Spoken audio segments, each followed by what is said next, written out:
Ladies and gentlemen, boys and girls, spirits of all ages, welcome to the BlunderSpeaker Show.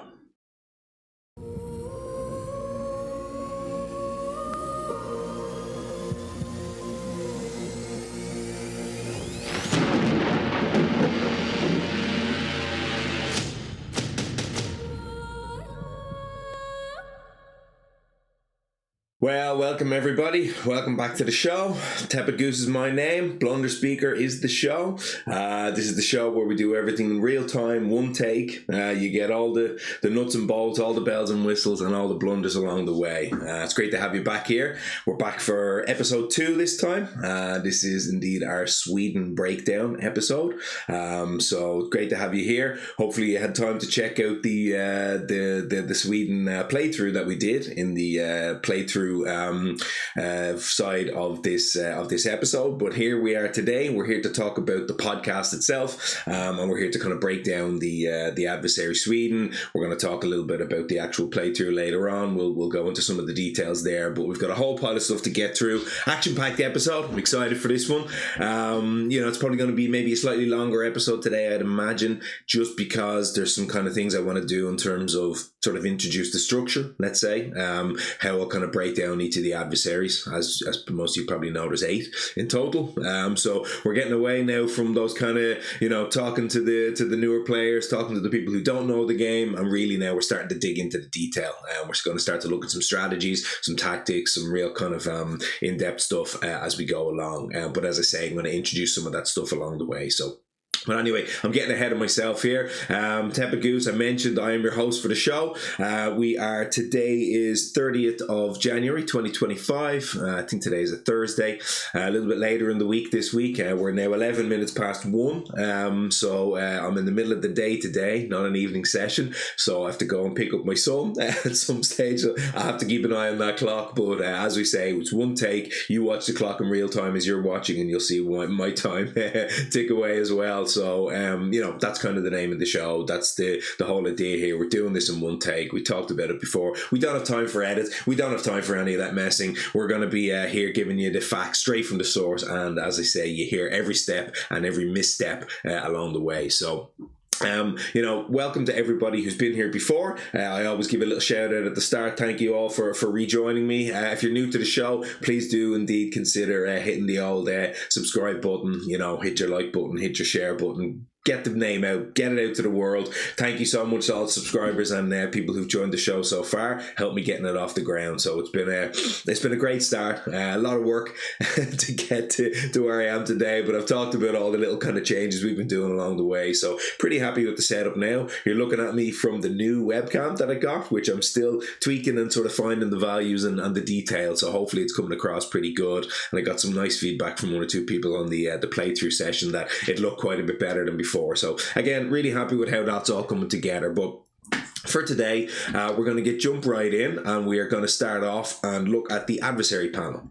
So, as we know, we're talking about Sweden. That's what I said. They are, as I find, probably the easiest of the adversaries, but it's pretty close. We picked this one because I tend to find over time that's the one I've probably had slightly the most amount of success with. But as we said, there's plenty here to struggle with, and plenty of difficulty packed into those 8 points of difficulty rating that the creators of the game have given it. I personally find it's probably about a 9 rather than an 8, but that's just kind of how it all shakes out. But we're going to start out and we're going to look at, before we start anything, and I tried to keep myself well hydrated. I mentioned last time out that I did a sore throat, and things transpired and escalated a little bit after that. So without going into any of the real deep details, my daughter ended up in hospital with RSV, so nothing too serious thankfully, but she had a bad sort of lung infection and all that kind of stuff, pneumonia and all that kind of thing. So we were 3 days in hospital, and I ended up editing the playthrough episode. I had it recorded thankfully before that, but I was ending up in the hospital, staying up at night trying to get the editing done on that session. So I don't feel fully recovered, in all honesty. Still a little bit of a throat on me here, so hopefully that doesn't impact us too much on the playthrough as we go. But look, as I say, enough of all of that. Let's jump in and let's look at the adversary panel here for Sweden. So right off the bat, first thing we're going to notice, up in the top corner of the card, there is no additional loss condition. And that is, fairly rare for this game. So Sweden was one of the adversaries in the original box, one of 3, if I'm not mistaken. And I think 2 of them actually didn't have a loss condition. So I think the 3 in the original box I didn't play when it was only the base game, but I think it was Sweden, Brandenburg, Prussia, and England. So of those 3, 2 of them, Sweden and Brandenburg Prussia, don't have a loss condition. So at the time, it certainly wasn't rare, but as things have gone and more content has been released in the game, they actually ended up being the only 2 without a loss condition. So, it's good news. It certainly helps. I feel pretty strongly that this is the difference between a diff 8 versus a difficulty 10, which most of the others are. I think if you tacked on a loss condition here on Sweden, almost anything really, I think you're probably looking at more like a difficulty 10, because they certainly play that way. You find with a lot of the other adversaries that their loss conditions, most of them will be related to the theme of what you see. So for England, as example, it's all bills, and they have a loss condition that's related to the amount of buildings. HME, you put a lot of blight, and you also put a lot of buildings, so they kind of add the 2 together, and that becomes sort of the loss condition as well there. With Sweden, or not with Sweden, with Habsburg livestock, one of their key sort of concepts when you're playing at level 6 is they deal a lot of extra damage from their level 6, and their loss condition is related to the amount of damage they do on the ravage. So I think here with Sweden, there's probably a bunch of different ways you could go, and I won't really dig into it, but there's different sort of core themes that they play into, and I think if they'd have done something like make a blight related loss condition, depending on the number of blight on the board, I think that would put a real big strain, and I think that would really ramp up the difficulty big time. I think you could potentially do something interesting there with Dahan, because they've got this whole kind of Dahan theme going on where they convert Dahan, so potentially, reducing or having a loss condition based on either the number of times they convert Dahan or the number of Dahan that die in the game, something like that. So I think that could have been a direction they potentially could have taken that. But again, without getting on really into the detail, I think thankfully you've got enough going on the board, and they come out pretty hard and pretty fast, as we'll see now. So that's pretty much enough, I would say, for you to keep your hands full. So after that, then we have the escalation itself. Then, so again, of course, all other adversaries have these, and we will in each episode go down through one by one and sort of look at everything that's going on. So they've got the escalation, and of course, this comes up on your stage 2 cards, all except the coastal. That is, excuse me. And it's called Swayed by the Invaders. So after invaders explore into each land this phase, if that land has at least as many invaders as Dahan, you replace a Dahan with a town. This is what I talked about before in terms of the Dahan sort of concept that they lean into here, and this is a pretty tough one. People will know this one as one of the probably swingier escalations in the game. You do have quite a bit of agency with whether and how and where and all the rest of it this actually triggers, which I really like.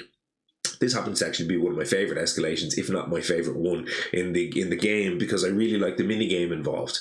So if you like, you can dedicate a lot of your time and resources to moving your Dahan around and clumping them up into certain lands, basically just making sure that as you're about to explore with a stage 2 card, that you don't have any terrains or lands on the island that are exposed to this ability. So usually what that might look like is, for example, a single Dahan sitting in an empty land, looks okay, all of a sudden you explore into that land, you put one explorer, and now this is going to trigger because it has at least as many invaders. So you're always looking to basically put it where the Dahan have twice or sort of 2 more than the number of invaders in the land. So maybe you have 2 invaders sitting in a land.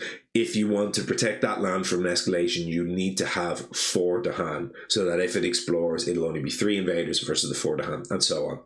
So that's the usual gist of that. You're kind of moving your hand around, but there's other sort of things at play here where sometimes you might let a hand die. You might even intentionally destroy a hand or kill a hand or something, so that they're not exposed. Because as they sit there, if you do the trigger now, when in the example I provided before, you place your explorer, all of a sudden you now replace the Dahan with a town, and then when you go and build next time, you're jumping straight from the explorer to the town and then up to the city, and you're getting your cities on the board much quicker. So you'll see as we go along here, cities are kind of a theme of Sweden now, and you see quite a lot of them, and this is another way for them to get the cities out harder and faster and putting that pressure on you. So super interesting. It's, you can play around it, certainly, but if you're playing around that, it's taking your attention away from all of the rest of this card, which is very difficult to do. So I really enjoyed the kind of moments and finding the ways in which to play around that one. After that, then we've got 6 levels. Of course, all of the adversaries have 6 levels. We will talk about a 7th at the end. I hope I remember, and it'll come up a little bit later in one of the comments from the from the community. But this adversary, of course, it has 6 levels. It's going to go right from, of course, your 3/3/3 in your level 1, and it's going to go all the way up to a 4/4/5 at your level 6, and then obviously you've got your steps in the middle there in terms of the number of fear cards. So it doesn't top out too high in terms of the amount of fear cards. I'd imagine that's on the lower side. I didn't check it, but I believe that's probably second lowest. I think Brandenburg Prussia is 4/4/4 at the very lowest with 12 cards, and I think Sweden is second lowest with 13. But don't quote me on that one. I may well be wrong. So level 1. Anyway, let's have a look. Heavy mining. If the invaders do at least 6 damage to the land during ravage, add an extra blight. Pretty simple. This does not cause extra cascades or extra presence destruction or anything like that. It essentially just does 2 blight instead of 1, and that's it. I say that's it. This is tricky, and this is a big part of Sweden's identity is their ravaging. They come out and they hit you hard. So they've kind of got 3 levels in here that all relate to ravaging. We'll see that in a moment. These are essentially the ravage adversary. So that's your first one, if you deal at least 6 damage to the land. So under normal circumstances, an explorer in a town, that'll deal 3. That's a very standard sort of ravage pattern that you would see throughout the game. If you go explorer then town, that's 3. If you do explorer, town, city, that's going to be 6, and that'll trigger this. So that's your kind of, that roughly speaking, that will be a pattern you'd be on the lookout for, whether it's going to be towns or cities and towns ravaging. So that's kind of where that one lands.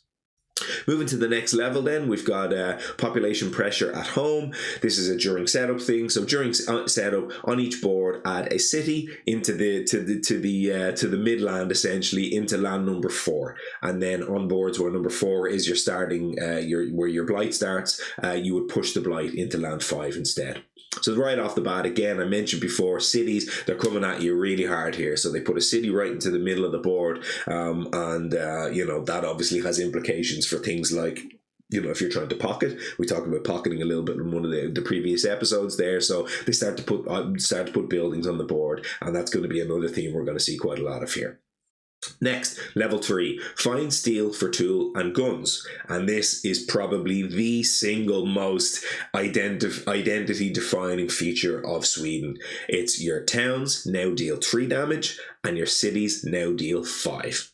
So that's basically what we said before. It's a ravage adversary. They come out and they hit you hard, and this is where a lot of that power is packed in. So your towns, instead of dealing 2, they're now going to deal 3, and your cities, instead of dealing 3, they're now going to deal 5. And you feel this really hits hard. If they get to ravage on you, they're going to smack you. And then number 3, this is our level 3 right now. If you're on this one, of course, you've got the cumulative effects of the ones before, and you've got your level 1 in there as well. And it now gets a lot easier to hit that 6 damage according to the level 1 and put your second blight. So before we were talking about the pattern of you need a town, an explorer, a town, and a city will be a kind of a standard ravage that would hit your second blight. Now, basically, if the city's in the land, unless it's on its own, it'll be safe because it'll hit for 5, but a city with anything, even a city and an explorer, is going to hit for 6. So it's a lot harder to kind of prevent that level 1. Next, level 4. This is called setup. I I have that written as setup here, but that's not right. Okay, this one's called royal backing. It's not called setup. The image that I have here must be an outdated image from somewhere, but I remember what this one is called. It's called royal backing. And in my video a couple of times I mixed the name royal backing up with the next level, but that's neither here nor there. They're the blunders you have to come to expect from when you're watching my show. So this one's called royal backing. This one says, after adding invaders to the island, so after adding all invaders to the island, essentially, accelerate the invader deck. So you will take the top card of the invader deck. So after you've explored, you're going to take the top card of the invader deck and you're going to discard it, essentially. So the wording here is, it's written there, discard the top card of the earliest invader stage remaining. And that's important as well. If you're combining adversaries, this can come up where it might not be the very top card, it might be one below, for example, but let's just put that to the side for now. Generally speaking, you're going to accelerate the top card or the next card of the invader deck. You discard it, and then what you do is, on each board, you add a town to the land of the discarded terrain with the fewest invaders. If, for example, what that means is I discard an island or a wetlands, then I would look on my board and I'd see which is the land, or which is the land of that terrain, which is wetlands, that has the least invaders, and I have to put a town in there. So it makes it quite difficult. You can't clump up your buildings. You have to separate them. When they start to put a lot of buildings, this is yet another building that they're putting on the board here. So if you're doing two things essentially here, you're accelerating the deck, which makes it you're essentially hitting your stage 2 cards sooner. You now no longer have 3 stage 1 cards, you've only got 2 of them. And then you also put another building on the board. Now, the nice thing here is obviously that building that goes on the board is in a land that just got accelerated. So you're definitely not going to hit that one right away, because that's a stage 1 card usually. There's going to still be another stage 1 card in there. So you're not hitting it right away, which is quite nice, but still, it's likely to come up pretty soon. So that's your royal backing. Next, Mining Rush. Mining Rush says, when ravaging adds at least 1 blight to a land, also add a town to an adjacent land without buildings. Cascading does not cause this effect. Okay, so that's at least something. So what does it mean? If I ravage for any amount, doesn't matter. If I add at least 1 blight to the land, so it doesn't matter if it's 2 or 1 or whatever, if a blight goes into a land during a ravage, you now need to add a town to an adjacent land. And that adjacent land has to be without buildings. Sometimes you'll find, and maybe you play around with it, maybe it just happens that there's no adjacent land with a building, without a building. Maybe they all have buildings, and usually there's quite a lot of them. So sometimes that won't actually trigger. You'll find often, for example, your land 8 maybe up in the corner, it might only be adjacent to maybe two other lands, and those might have buildings in it. And I think that happened actually in my playthrough at one stage, and in that case this just doesn't trigger, which can be quite nice. But again, this is another way to get more buildings out on the board. And finally, then you've got prospecting outpost is your last level, and it's another during setup thing. So on each board, add a town and another blight to land 8. So right in the corner, your land 8 gets a town and it gets a blight, but thankfully the blight comes from the box, not from the blight card. So basically what we're looking at here is we've got 3 levels, our 1, our 3, and our 5, that are all related to ravaging. They make them ravage for more. They say add extra blight when you ravage, and then if you hit and you deal blight, you're now adding extra towns to adjacent lands. So they really hit hard, and you really want to stop them ravaging, which this adversary is all about. The other essentially three levels here are adding a city to the board, adding a town to the board, and then accelerating the deck and adding a town to the board. So it's lots of buildings and lots of damage that's coming at you hard. We're going to talk about this plenty throughout the episode in terms of what the implications are for that, and sort of what you have to do and what you should do, or what are good ways to kind of play around those effects. But basically, long story short with Sweden is they're going to ravage hard. They're going to ravage, and deal a lot of dangerous ravages, and they're going to hit you hard. And if you can stop them, you kind of cut them off at the source, which is, to be honest, one of the main reasons why you find that even though these are scary, they are bottom of the list in terms of difficulty, because they kind of have one thing and one thing only. So that's that. Let me stop here and get a sip of a drink, a little breath or two. Excuse me. And then we're going to go to the community comments and the conversation. So I said it before, and I will say this all the time. I want as much interaction with the community as I can on this show, because we talked about it and we saw it before. The Kindred Spirit podcast had something amazing going with that. They really, really did. They managed to find a way to kind of integrate people's inputs. They were doing all sorts of polls. They were doing, the data from the polls, and they were getting lots of people to input in terms of why and how and what people believed and all that sort of stuff. And, you could get the kind of people's names and personalities coming into the show and all of that kind of stuff. So, it was really amazing. I didn't get to experience that. I wasn't around. I only started playing the game right after they stopped making the show, so it's a pity, and I always sort of, regretted I didn't get to be involved in that. But I'd really like to start something similar myself. So I'm going to dedicate a section during each episode where I'm going to talk through some of the inputs that people have, because there's amazing inputs, and I'd like to kind of get that little, play on sort of what someone says and the back and forth. It's not quite back and forth, and certainly I don't have somebody sitting beside me in the studio here like the KSP guys did, and I lack that obviously in my show. I can't provide that, and that's a little bit of a pity certainly, but with the inputs and the personalities of others, I think we can get some amount of that going. So that's what we're going to do. And we're going to jump in first to some YouTube comments. There weren't all that many, and fair enough, it's a new show. I'm getting started off the ground, and that's going to take time, and that's totally understandable. But again, I do encourage everybody to please do get involved, because you're going to hear your comments here, and I'm going to pick up on some stuff of what people are saying. But for now, we had a couple of YouTube comments, and we have some comments coming from the Reddit. I did say before in the past where I did the How Do You Feel sort of series, and how that was running really well, and people were really involved and engaged in that. I put that to the bed with the start. I put that to bed with the start of this show, but I've relaunched. In short, I was lacking a little bit in terms of getting the inputs from people on what Sweden is about and all that kind of thing. So I thought, look, I'd rather have the inputs, even if it means going back to one platform, which I was trying to avoid a little bit. It made sense to me, at least for the time being. I'll probably keep it because it's just so good and people provide so many good inputs. So for now, that's what we're going to do. I really encourage you all to stay here on YouTube. If you're listening on YouTube right now, stay on YouTube and get in the comments on here. Otherwise, if you're listening on podcast platforms, Spotify, Apple, whatever, hopefully this is reaching your ears this week. I've been hard at work trying to get that all set up. So I did mention that, I think, on the last episode that was going to be what I'm going to do, and I had made that decision. So I am doing that. I have started it already. So hopefully by the launch of this episode on Sunday, that'll all reach your ears if you're of the audio persuasion. Anyway, I keep going on sidebars here. Let's bring it back and let's actually jump into what these comments are saying. So first of all, on YouTube, we had a couple of people coming in that weren't necessarily talking about Sweden specifically, but they were giving lots of really good inputs.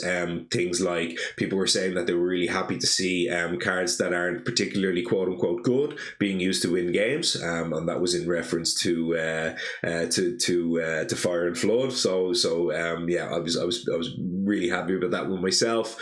Someone else was saying that they were really happy that that I was adding notes to the production and showing kind of where I made a couple of mistakes, which I did, we'll get to later, and sort of how that all balanced out in the end. Some other people were sort of talking about it's good to go back to basics a little bit, I guess, in relation to, or on reflection of this sort of, showing how I kind of lay out the table and how sort of some of my operations go.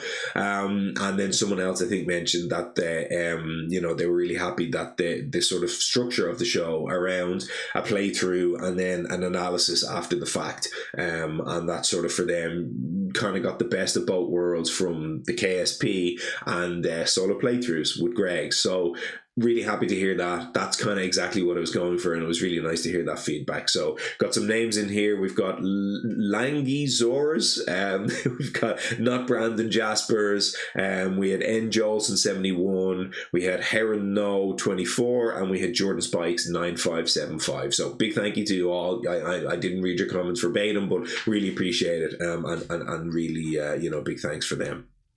We had somebody else then on the YouTube come in a little bit more specifically around Sweden. So Matt Cross 1980 says that Sweden is my first and still only defeated level 6 adversary. Took him out with the greatest spirit of all time, bringers of dreams and nightmares, which is amazing because people would say Bringer has a pretty tough time into Sweden, and I tend to agree with them. So really, really well done. That's a big win, getting a win with Bringer against Sweden. That's a tough matchup.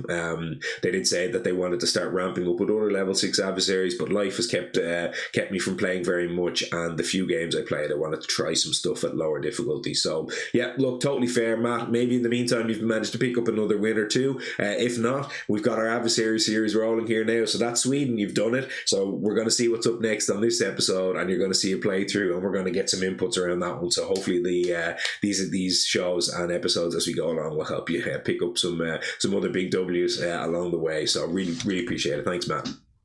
So now jumping over into the Reddit then, so we've got Game Set Matchbox comes in and says that I feel that Sweden is either a cakewalk or an RNG nightmare. They get difficult when a lot of builds result in high power ravages, as we said, but it doesn't really do anything to make sure those builds happen or the towns or cities make it on the board. So Sweden is dangerous because of ravages, which you can just prevent from happening in the first place. The only real frustration with Sweden is if you get evented, which is your kind of corner case, edge case stuff, or if you're playing some spirits with low to hand movement and get messed up by the escalation effect. So definitely the easiest adversary, to the point where I'd put Sweden 6 on par with most adversary level 4s. Doesn't mean it isn't a fun game though, it's still a fun puzzle, it just doesn't take nearly as long.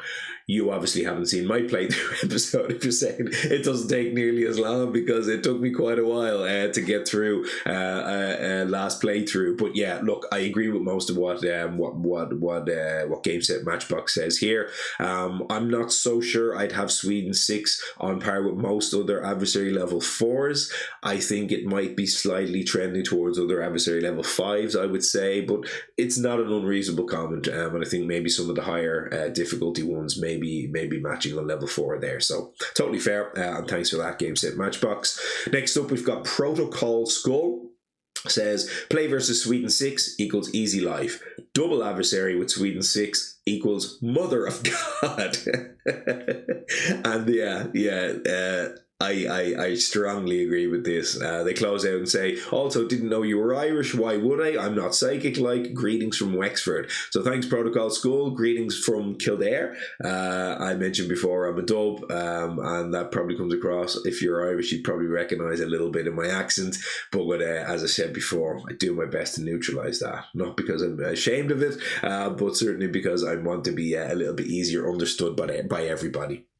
But yeah, totally agree here. Sweden, I put them at the bottom of my difficulty ranking on their own as a level 6, but once you start doing adversary combos, which we'll talk about in later episodes, Sweden are a disaster. They're extremely difficult once you start pairing them, and they go from the bottom up to closer to the top. I'd have them in the top half of the 8 adversaries most likely for difficulty to combine. So next up, we've got Moloch De. DE, Moloch DE. I don't know if that's a German thing, DE, or what exactly that is. They feel the most swingy, punishing a build-up place even harder. Their escalation as well has the greatest potential to turn some Smith sailing into a struggle for survival. Turn some smooth sailing, I'm guessing there, into a struggle for survival. In general, defense with the hand present is such a universally good approach, and adversary making it very difficult is a valid mix-up. Hit some spirits where it's their bread and butter pretty hard. So yeah, I agree here again. I love this. I love that there's an adversary that makes defend not so good. Because, I think I've already mentioned it at least a couple times. Defend is more or less the best thing you can do in this game. Pound for pound, sort of per energy level, it's per unit cost, whatever you want to call it. It's a really strong thing to do in the game. And Sweden are the ones that make that the most difficult thing to do in the game. So I totally agree. I love it too. Next up is key adaptance 4. For some reason, I always forget about Sweden 5. That's your mining rush ability. I can perfectly remember all the stuff for the more complicated adversaries, but something about Sweden 5 just makes it slip off my brain. And key adaptance 4, if you've watched my playthrough episode, you'll know very well that I'm of the exact same, cut from the exact same cloth, because I always, for whatever reason, forget this bloody rule as well. I forgot it at least once, so I forgot it, I think, once in my playthrough, which we'll talk about later. But not only that, I did a whole other playthrough for a whole other 2.5 or whatever amount of hours it was, and I made a total mess of the mining rush rule. On one of the turns, I did it into a land with buildings, so totally against the rules. I was cheating. You're supposed to put it in the land without buildings, so I just, I basically clumped up my invaders, and then there was a whole other turn where I completely forgot it, and I was looking back and doing the editing, realised what I had done, and I just had to throw it in the bin, because it's, I'm trying to create something here that's, entertaining, but also, as I said before, educational somehow, and that just didn't cut it. So, yeah, I don't know what it is about that either. I think I said it before. I even used the little token on the table. This little guy over here, if I can find it, this guy here, the little ravage token. I use these. I love these. I put them on the thing so I can remember all the rules. But I don't know. For me, maybe it's that because they've got ravage 1, 3, and 5 all sort of lumped on there. It's like when I'm going through and I'm doing the invader actions. I guess I sort of think to myself, oh yeah, that's just the extra power. That's just the extra blight, and I just forget the really important mining rush. So yeah, totally agree. Next up, we've got No Scene 2295, and they say, "Hey Tepid Goose, firstly, great to see this kind of post again." That's in relation to the how do we feel, or how do you feel, and then secondly, loving your podcast content. So finding the time to sit for 2.5 hours is a tad tricky, but definitely worth the effort. And if that's not a sales pitch to go and watch my playthrough content, I don't know what is. You heard it straight from No Scene, not me. They throw in 5 other points here for us to go through. They say, possibly the hardest matchup I've tried is Ocean. If you get unlucky with your draws and struggle to properly disrupt the inland lands, it's a real nightmare. And I totally agree with that. I can see that 100%. Next up, they say, I think the argument that Stone is a terrible matchup for Sweden is a bit overrated. Yes, it's certainly its weakest matchup, but if timed and calculated properly, those extra damage retaliations are super strong and efficient, which is a totally fair point we'll pick up on later on. Next, control spirits and spirits that use strife are incredible into Sweden and really help be ahead of tempo. We'll pick up on that word later as well. If you can be proactive and succeed against Sweden, killing buildings before they ravage, you pretty much have the game won. So Finder's fantastic, but Trickster is the OG fan favourite, and shout out to Pandemonium, Madness and Wandering Voice, who yields similar success. Next, regarding the escalation, it's truly the most frustrating and hardest thing to be on top of when facing this adversary. However, I'd like to just mention how I really appreciate no extra loss conditions. So again, we talked about that already, how that really does make a big difference. So oftentimes with any other adversary, France, I'm looking at you, that is the thing you're trying to avoid the most. So it's fun to just face the game's original rules for losing, which is super cool, and I agree with that. So, and they say here, what would happen if other adversaries' loss conditions were removed? So would, for example, Habsburg livestock really be all that terrifying right now? And I would tend to say no, they certainly wouldn't. Finally, would love to raise the exploratory Sweden 7, which I talked about before and I forgot to mention, so I'm glad it's coming back now. So on the Spirit Island Discord, you have a whole section on there which is dedicated to exploratory versions of things. So whether that's a spirit, whether that's an adversary in this case. In some cases, they have exploratory versions of certain cards in the game. And basically what they've done is, between Eric, the designer, Ted, the developer, and the rest of the development team, they've come up with some alternate versions of these things for people to go ahead and try and, maybe do some testing, gather some data, and they haven't really done anything with most of all of that content, I don't think, but something tells me it would be the likes of that would really feed into if they ever did a sort of a second edition of the game. They'd probably use a lot of the data from that. So one of those things is Sweden. They've done a Sweden 7 here. I've never played this myself, but what they basically do is they increase the fear cards to 14, so they do a 4/5/5, and they add an extra ability called Royal Focus. So when an invader card is discarded during the advanced invader cards, on each board, add one town to the matching land with the fewest invaders. So it's a little bit like the royal backing. You now have this royal, what do they call it, royal focus, where they sort of do that again every time they advance the invader cards. And it's super cool, super thematic. I really like it. They say here seems similar to Scotland 6, but a little less punishing because the town is added after the invader actions, but is not dependent on range requirements. So, you know, a little bit different there, but regardless, the town is always being added, which makes pocketing a little harder again with this adversary. I'm curious to hear from those who have tried it if it feels more like a difficulty 10 is what No Scene says, and I'm also curious, so I'd really like to hear if any of you guys have tested that. If you've been testing that for a particular reason, for game testing, or if you've just tried it out yourself, I'd love to hear it, because that for me sounds at least like a difficulty 10. Yeah, I think that would be pretty tough. Moving on, we've got table 61 here. So Sweden, I find interesting design because they develop a totally different secondary team in their last 3 levels compared to the first 3 levels. So obviously their main team is ravaging. We've talked about that. Their levels 1 and 3 rules directly make ravages more dangerous, making it easier for them to add the 1 or 2 blights, and they obviously have the extra level city in there as well. But levels 4 to 6 really develop another thing they're infamous for, and that's rushing the player. So level 4 is where the rushing starts. With 1 fewer invader card, that's what we talked about at the royal backing, causing them to hit with their potentially dangerous escalation from level 2 onwards. So again, you get sooner and closer to your stage 2 cards. So this starts to incentivize players to manage as many of their Dahan as quickly as possible. The level 4 rule also, of course, adds an extra starting town, which now puts them up there with some of the highest starting material stuff on the board of any adversary. At level 4, it's a pretty reasonable strategy to just ignore 1 or maybe a few starting ravages, take a few blight to scale, and then since Sweden adds new buildings slowly, you're kind of okay. But your level 5 rule comes in and it completely punishes you for that, as we've talked about. So obviously in level 5, they come in and they don't let you play slowly, and as soon as they take a ravage, or if you do this kind of taking blight to scale concept, which is something we'll maybe talk about another day, it essentially just means you sort of let something happen, take the blight and focus your attention elsewhere. Or focus your attention on growing, for example. So if you do that, of course, you're going to get hit with your mining rush level 5 ability.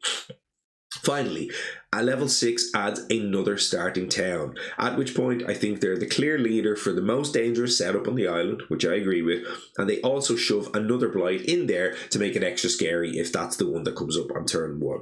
So one notable thing to bear in mind as well is that you generally now have 3 or even 4 bad terrain types for the turn 1 explore. So personally, I'm not such a fan of how Sweden's rush plays in practice, since it often ends up feeling like luck on turns 1 to 2 play too great an impact on the entire game. So if you get a good turn 2 event and explore, congratulations, you beat Sweden. If not, it may be a death spiral you enter. Finally, they say, I wish their longevity were a bit less random, so perhaps not so much tied to successful ravages and successful escalations, but maybe something else, because as they say, if you skip the ravages and you group the hand quickly, they can't really build up too much. Mostly fair, I would say. Totally agree with the vast majority of what's being said here. I would say, for me, I think there's enough of a difference in there from your kind of Dahan movement. It's enough decoupled from the ravaging that I think there's just about enough tension there for that to be interesting design. Here's where I think it wouldn't work so well. If Sweden were very good, if it was a very good approach to defend against Sweden, so using your standard defend cards, defend 4, defend 5, and so on, if that was better against Sweden, then I think that they would be too tightly coupled. So what do I mean by that?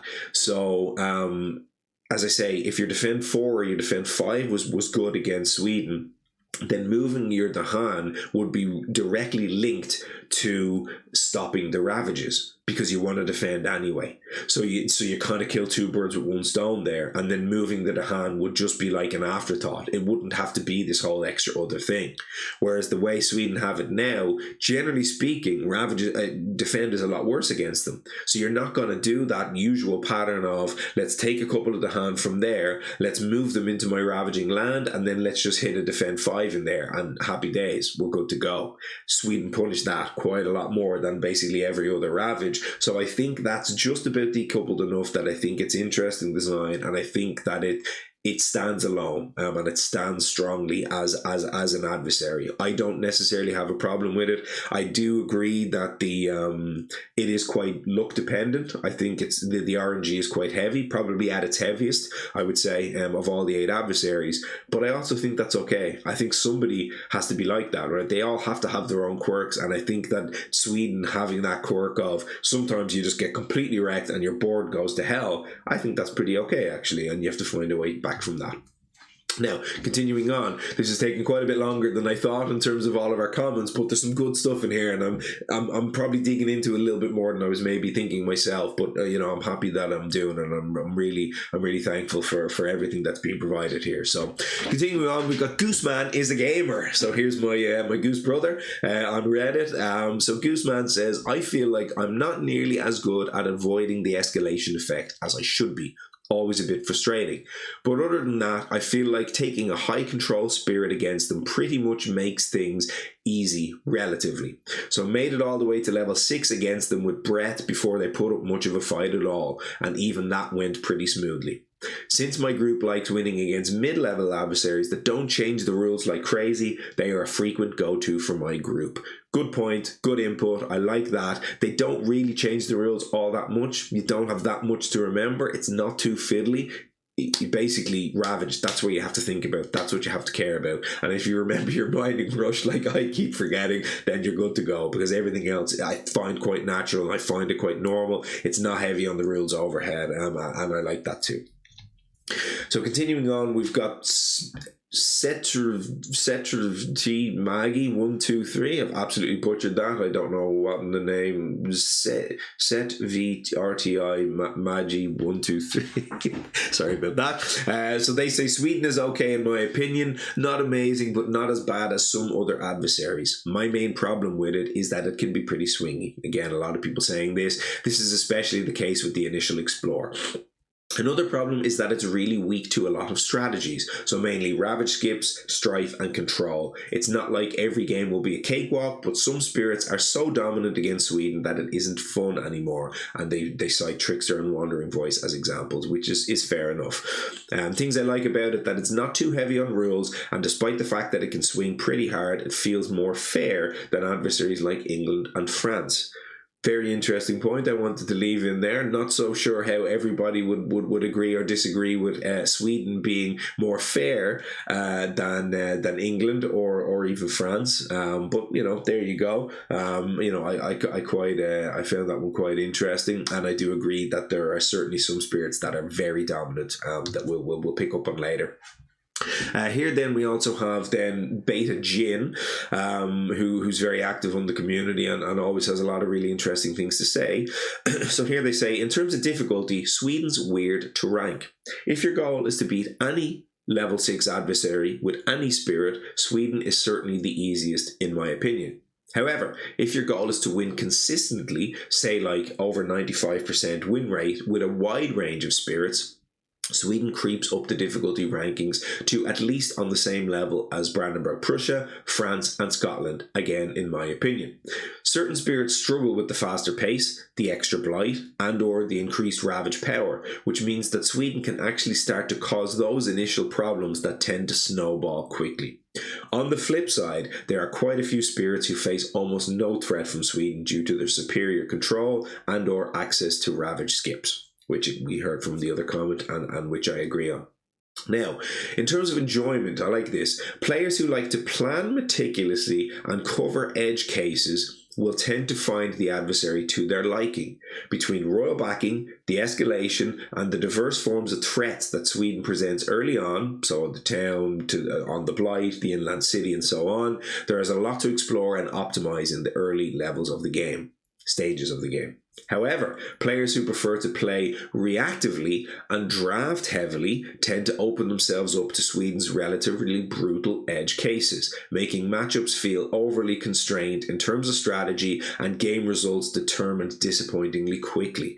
I definitely tend more towards the latter group, but I've slowly grown to appreciate the adversary more over time. I really like that kind of split of like plan meticulously, cover the edge cases and all of that, versus the kind of react on the spot, draft to kind of find the answers and sort of go that way. A lot of players will fall probably into one or two groups. I probably shift as I go throughout a game. I do tend to be pretty sort of meticulous with planning and really thinking in terms of strategy.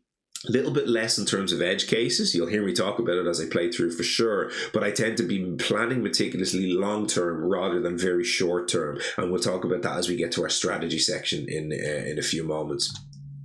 Next up we have Cappy, which I pronounced as Kuppa in one of my previous embarrassing moments on a previous episode, but I've been told offline that is pronounced Cappy, and they say it has the potential to be super easy, which is probably how it got difficulty 8, but certain invader deck orders can be rather punishing, making the difficulty rating seem a bit off. I haven't played them a ton, but that'll probably change sooner or later, and I'm curious if the early swinginess of Sweden is worse than the early swinginess of Brandenburg Prussia.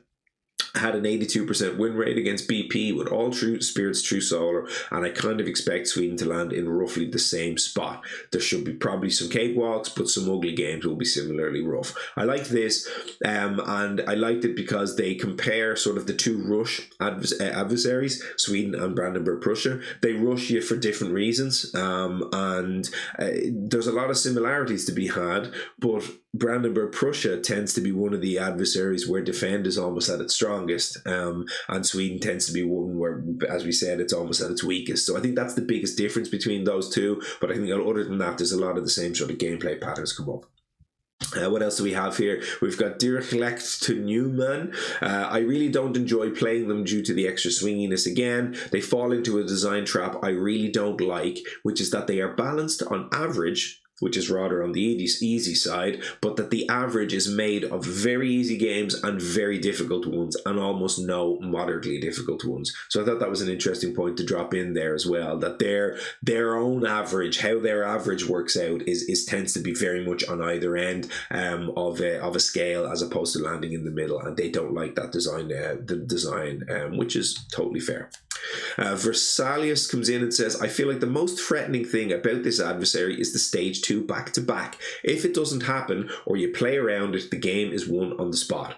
There's also the very annoying double down on plus a blight on boards A, F, and G, and that's in your, I think your land 8 they're referring to, which most spirits can't deal with if it comes up on turn 1, so you just take 3 blight immediately.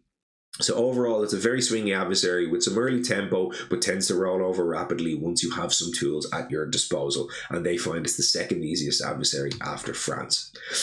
Sino Han here says, I don't think Sweden is especially swingy outside of the escalation effect, which is extremely swinging. So they're disagreeing with most people, and I wanted to keep this in for that reason. So the rest is just powerful, but very easy to disrupt.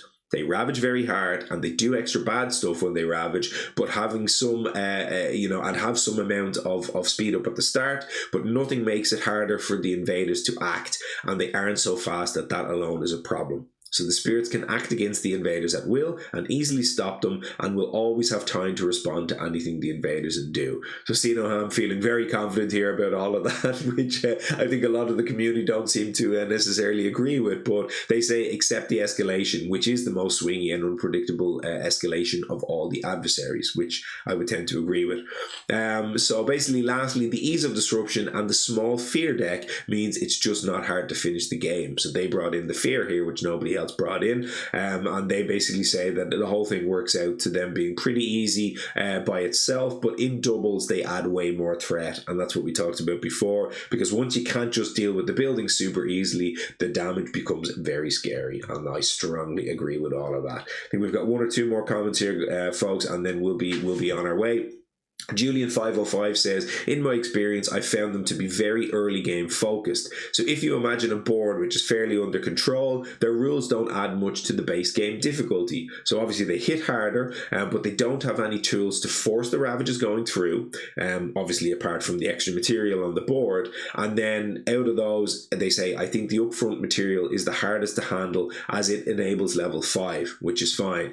But basically they say, I think you need to approach Sweden similarly to how you would approach Prussia. Make the most of your early game at the cost of your scaling, which is an interesting point and we'll get to momentarily. So in that regard, I think the best way to handle them is to approach this state as early as possible. So I'll happily get more card plays than usual and reclaim earlier if it means stabilizing the game as early as possible, as the spirit scale much harder than Sweden does, and even if you scale and you basically prioritize scaling less. So that is basically all of that. There were a handful of other names here. We had Fluffy Goblins, the Moore McGill 92, Titan Kefi, Mechatar, Dapper Apples, and Sprayland all came in with other great comments that were more or less in the same space. So I wanted to keep that a little bit at the minimum, but I'm going pretty long on the episode already. So a lot of really interesting comments there, guys, and I tried to keep in basically everything that gave some sort of slightly different flavor or perspective on what was happening. So as you can hopefully tell, huge amount of valuable inputs there, and a lot to learn and a lot to take away from that. So we'll wrap up the not the show. There's still plenty to get through with the show. This one's going to be a slightly longer one today, folks. But I will wrap up the comments from the users and pour myself a nice glass of sparkling water. Everyone's favorite. Okay. Now, the adversary analysis itself, then, from me. Obviously, we've covered a lot of it there already, and I did a lot of my talking and my comments on that stuff. So we'll go through and we'll talk a little bit more into a little bit more detail. What I'm also going to do, as I said before, is I'm going to sort of do a little bit of a breakdown of some strategies and some tactics and things that are going to work against the adversary, as well as some cards that I find and effects, basically. So it's kind of structured in two different ways here. We're going to start off and we're going to talk about strategies and tactics. But before I do that, I want to take a little bit of time to actually comment on this term, or these terms, strategies and tactics, or strategy and tactic. You hear this all the time, right? In pretty much any game that you play that has an element of strategy involved, you'll hear strategy and you'll hear tactics, and you'll often hear them used almost interchangeably. I want to talk just a little bit to just define how I see those two terms, and how it matters in terms of gameplay of this game and approaching a matchup and approaching a spirit and so on. So first of all, in its almost most simple terms, I see strategy as long-term thinking.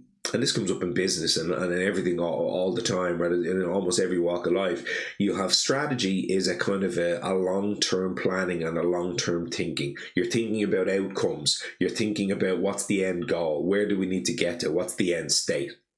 In this game, strategy would be, what's my strategy for this game to get me to the win at the end of the game? Tactics, however, are more short-term. Generally speaking, it's what are we doing right now to get through this next piece of the puzzle? If I have a strategy that involves 10 steps, maybe one step, I have tactics for a single step, and that gets me through that step, and then I move to the next one. For me, in this game, your tactics are probably a little bit more like your turn-by-turn actions and thoughts and planning, whereas your strategy is, how do all of those turn-by-turn, how does all of those little bits of the puzzle as you move along form a coherent approach to get me through each turn and deal with each individual bit and arrive to a state where I can win the game long-term. So just wanted to kind of define that there, and we'll talk about that as we go along, through this game a huge amount. You can apply a lot of the same sort of ways of thinking across so many games, and there's so many other board games I play where I use a lot of the same sort of thinking, that sort of long-term thinking versus short-term thinking, and building the pieces towards the long-term goal. I myself tend to find that I'm very good at strategic thinking. And it's very uncomfortable for me to even say that sentence because I'm Irish and we're very self-deprecating. We give ourselves a very hard time, and we find it very difficult to speak well about anything about ourselves. But I would say, I started the podcast for a reason, right? I do believe I have things to kind of to say, and strategic thinking tends to be my strong suit. However, tactical thinking and tactical planning and all of the kind of turn-by-turn stuff, I tend to fall quite down on. I actually tend to struggle with that stuff. So, I've no problem also saying that. Usually in a game, I will, from the very beginning of the game and early on, I'll be forming plans and I'll be thinking about how does this spirit win this game? Not how do I get through this turn, not how do I stop this ravage, how do I win this game? Do I need to go for mages? Do I need to go for minors? What's my plan here? Are my innates good enough? Is a lot of card plays and a lot of actions going to get me to where I need to be against this particular adversary? Or in this particular game that started maybe a certain way, maybe everything's fallen down against Sweden. It's the first couple turns, I've missed every single ravage skip, I've just got blight everywhere, I've lost a bunch of presents. How do I turn this strategic thinking of what was maybe a plan before to a new plan? And that goes so much beyond just, okay, this turn I'm going to, gain a card, I'm going to do a draft, I'm going to G3, and I'm going to do that one particular thing right now. You should always be thinking about how do each of the things I do ladder up into a strategic outcome or output at the end of the game. So I think I'll leave that there, but I do have a list of kind of strategy/tactics that I have that I think are worth pointing out here in terms of Sweden. And what I'm going to do is I'm going to do a kind of a scale, which I like to do, especially when I'm thinking about describing a concept or something like that. I tend to think about things in scales because I find that's a useful way to look at something. So in this case, for example, we have some very good tactics/strategies, and then I think we'll have some pretty bad ones, and we'll sort of look at where maybe some of that stuff will fall on that scale. So let's start, and we'll talk about tempo. It came up in one of the comments before, and I'm going to talk about tempo here. And before I talk about tempo in terms of the Sweden implications, I'm actually going to stop again, and I'm going to do another little sort of explanation about what tempo is, because this comes up in this game all the time, and it came up all the time in Magic the Gathering, and it comes up in all walks of life, not walks of life, but all walks of board gaming or strategic gaming life. You hear it all the time. So let's talk a little bit about what that might mean. The word is it's Italian for time, so that's where the word comes from. And I believe that the concept of tempo in a game originated in chess, which is not that surprising. It's been around forever. And ultimately, in chess, at its most basic form, it's tempo is the amount of moves that it takes to get something done. So if you do high tempo plays, you're getting things done in shorter amount of time. It's less moves. I might do something in one move. If I have a low tempo play, it's maybe taking me more moves to get the same thing done. You can also impact your opponent's tempo, so you can cost them tempo by making plays that make them take extra moves. So if you see that they're doing something and that you can disrupt their planning and make it take them longer, you are now costing them tempo. So tempo in chess gives us a very baseline example for what that might apply to other games. It's a concept of time and how things are getting done over time. And generally, you could almost extend time out to efficiency, right? So doing things very efficiently and quickly is high tempo versus doing things slowly and it taking longer is generally slow tempo, okay? So let's just kind of bring across that and port that across a little bit. But before I get again to Spirit Island, I'd like to stop and talk just about Magic the Gathering for a minute or two, because there's some concepts in there around tempo that I think are also pretty highly relevant to take here, and I'd like to sort of just give you a little indication or guideline about what it sounds like in that game and how that also might apply here. If you know Magic the Gathering and you play it, you'll know that tempo is a term that almost nobody agrees on. And actually, it's pretty much the case for a lot of games where it's this sort of concept that everybody sort of understands, generally speaking, but it's quite hard to define. And everybody will have their own sort of general definition, or their own, should I say, specific definition for what that looks like. It can be quite hard to define. And even in the pro scene and the kind of content creation scene in Magic, you had so many of the top tier creators would look at that and see that in different ways. But again, in Magic, what you would usually have is something done at a high tempo is usually something done very cheaply. So, of course, I won't get into the rules or anything like that, but you have this concept of cost. Much like you have in Spirit Island, you have cards that cost mana, it's called. And usually, if you're doing something that's very low cost and it's very disruptive for your opponent, that's usually something very good, high tempo. So you're interrupting them, much like what we said in chess, you're interrupting them with something that's very cheap and quick and easy for you to do. If you disrupt them long enough, you play this tempo style game where you get out ahead. Your intention is to get out ahead at the beginning of the game and make enough tempo plays to keep them off balance for just long enough for you to push that advantage through and get over the finish line. Very basically, that's the kind of concept that you see in Magic the Gathering. Oftentimes as well, it's important to note here that those sort of cheap and efficient ways of doing things, they're usually not they're actually not the most powerful. They're very rarely a highly powerful play, but they're cheap and they're efficient, and they keep your opponent at bay for just long enough. They're temporary measures, generally speaking. So one basic example that I could give you without really knowing or caring about the game, you might kill an opponent's creature in a game, right? There's lots of ways to kill their creature. Killing the creature usually costs some amount to you. What you might do instead of killing it, you might maybe put the card back in their hand and let them play it again on the following turn. Now that's one way to get rid of a creature temporarily. Usually doing that will be a lot cheaper than the other thing. So getting rid of it temporarily and giving them the card back in their hand is a tempo play because it does something quick, it does it efficiently, and it does it cheaply, but it's not a temporary solution. Ultimately, next turn they're going to try play that creature again, and then you need to find another way. But your deck is full of short, quick, temporary measures. It's not really full of answers. It's full of short roadblocks, and that is the concept of tempo. That's all I'm going to give in there, but I wanted to point that out because I think it matters when we talk about tempo in Spirit Island. Now, when we get to Spirit Island's case, we talk about tempo. It generally, you'll find that people will use it to refer to how you're aligning your actions and progression against the spirits and how they're progressing. And even more specifically, you'll hear people talk about getting ahead of builds and even explorers, right?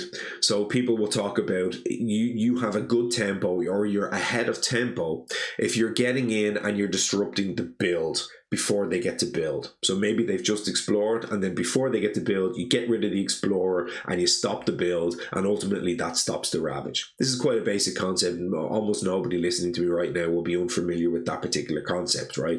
That's just generally good basic principles of playing the game. You don't want to wait until everything gets to the ravage and then just always be reacting to ravages, because it's just not a very efficient way to play this game. So if you're succeeding in getting ahead and stopping those builds, or even maybe stopping the explorers right at the source, that's generally a high tempo play. It's a high tempo outcome, or you're playing the game in a high tempo way. Okay, and a lot of times you'll hear that's kind of it, right? It just sort of, that's a high tempo and put it to bed almost, right? And I think probably nobody listening to me would disagree with what I just said in terms of that's a term that's used that way, and that's pretty accurate or fairly, let's say, agreed among everybody. The reason I wanted to talk about Magic the Gathering and the tempo aspects in that game, I think it's also worth digging a little further when we talk about how do you achieve the tempo in the game of Spirit Island. You also find a lot of the same parallels with moving explorers. So if I'm stopping the build, what's the easiest way to do that, or what's the best way or cheapest way will often be get rid of an explorer, right?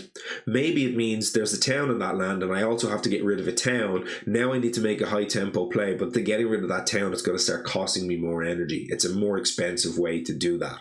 So usually, again, we start to see the same kind of analogs of the best way to get ahead and get out in front will often be the cheapest way, because you're trying to do it early in the game. You're not waiting till later in the game, till turn 5, 6, 7, where you can now start affording the more expensive cards and you can afford to maybe kill a town and an explorer in a land before they build.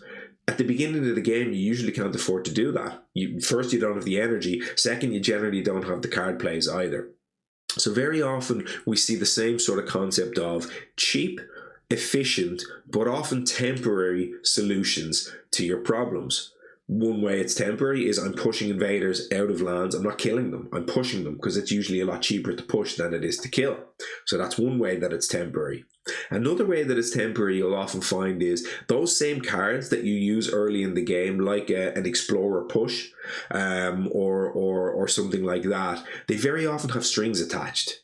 And a lot of those tempo cards will come with, the land, maybe you can push from a land, only a specific land type, or maybe it's you can only gather a card away into a land that doesn't have blight, or gather away into a land that doesn't have invaders, or so on and so on. So I'm not going to dig too much into that right now, but I just want to bring up that concept of generally tempo comes with a cost, because you're drafting cards and you're filling your hands with these particular cards that are usually quick, efficient, good in the early game, but not necessarily so good in the late game. They start to run out of steam a little bit. And as you start going into those turns 5, 6, 7 and so on, pushing an explorer will often not be good enough anymore. And your hand, if you fill your hand with too much of that and you aim too far in one direction of those very efficient tempo plays only, you can lack a little bit in the sort of power department.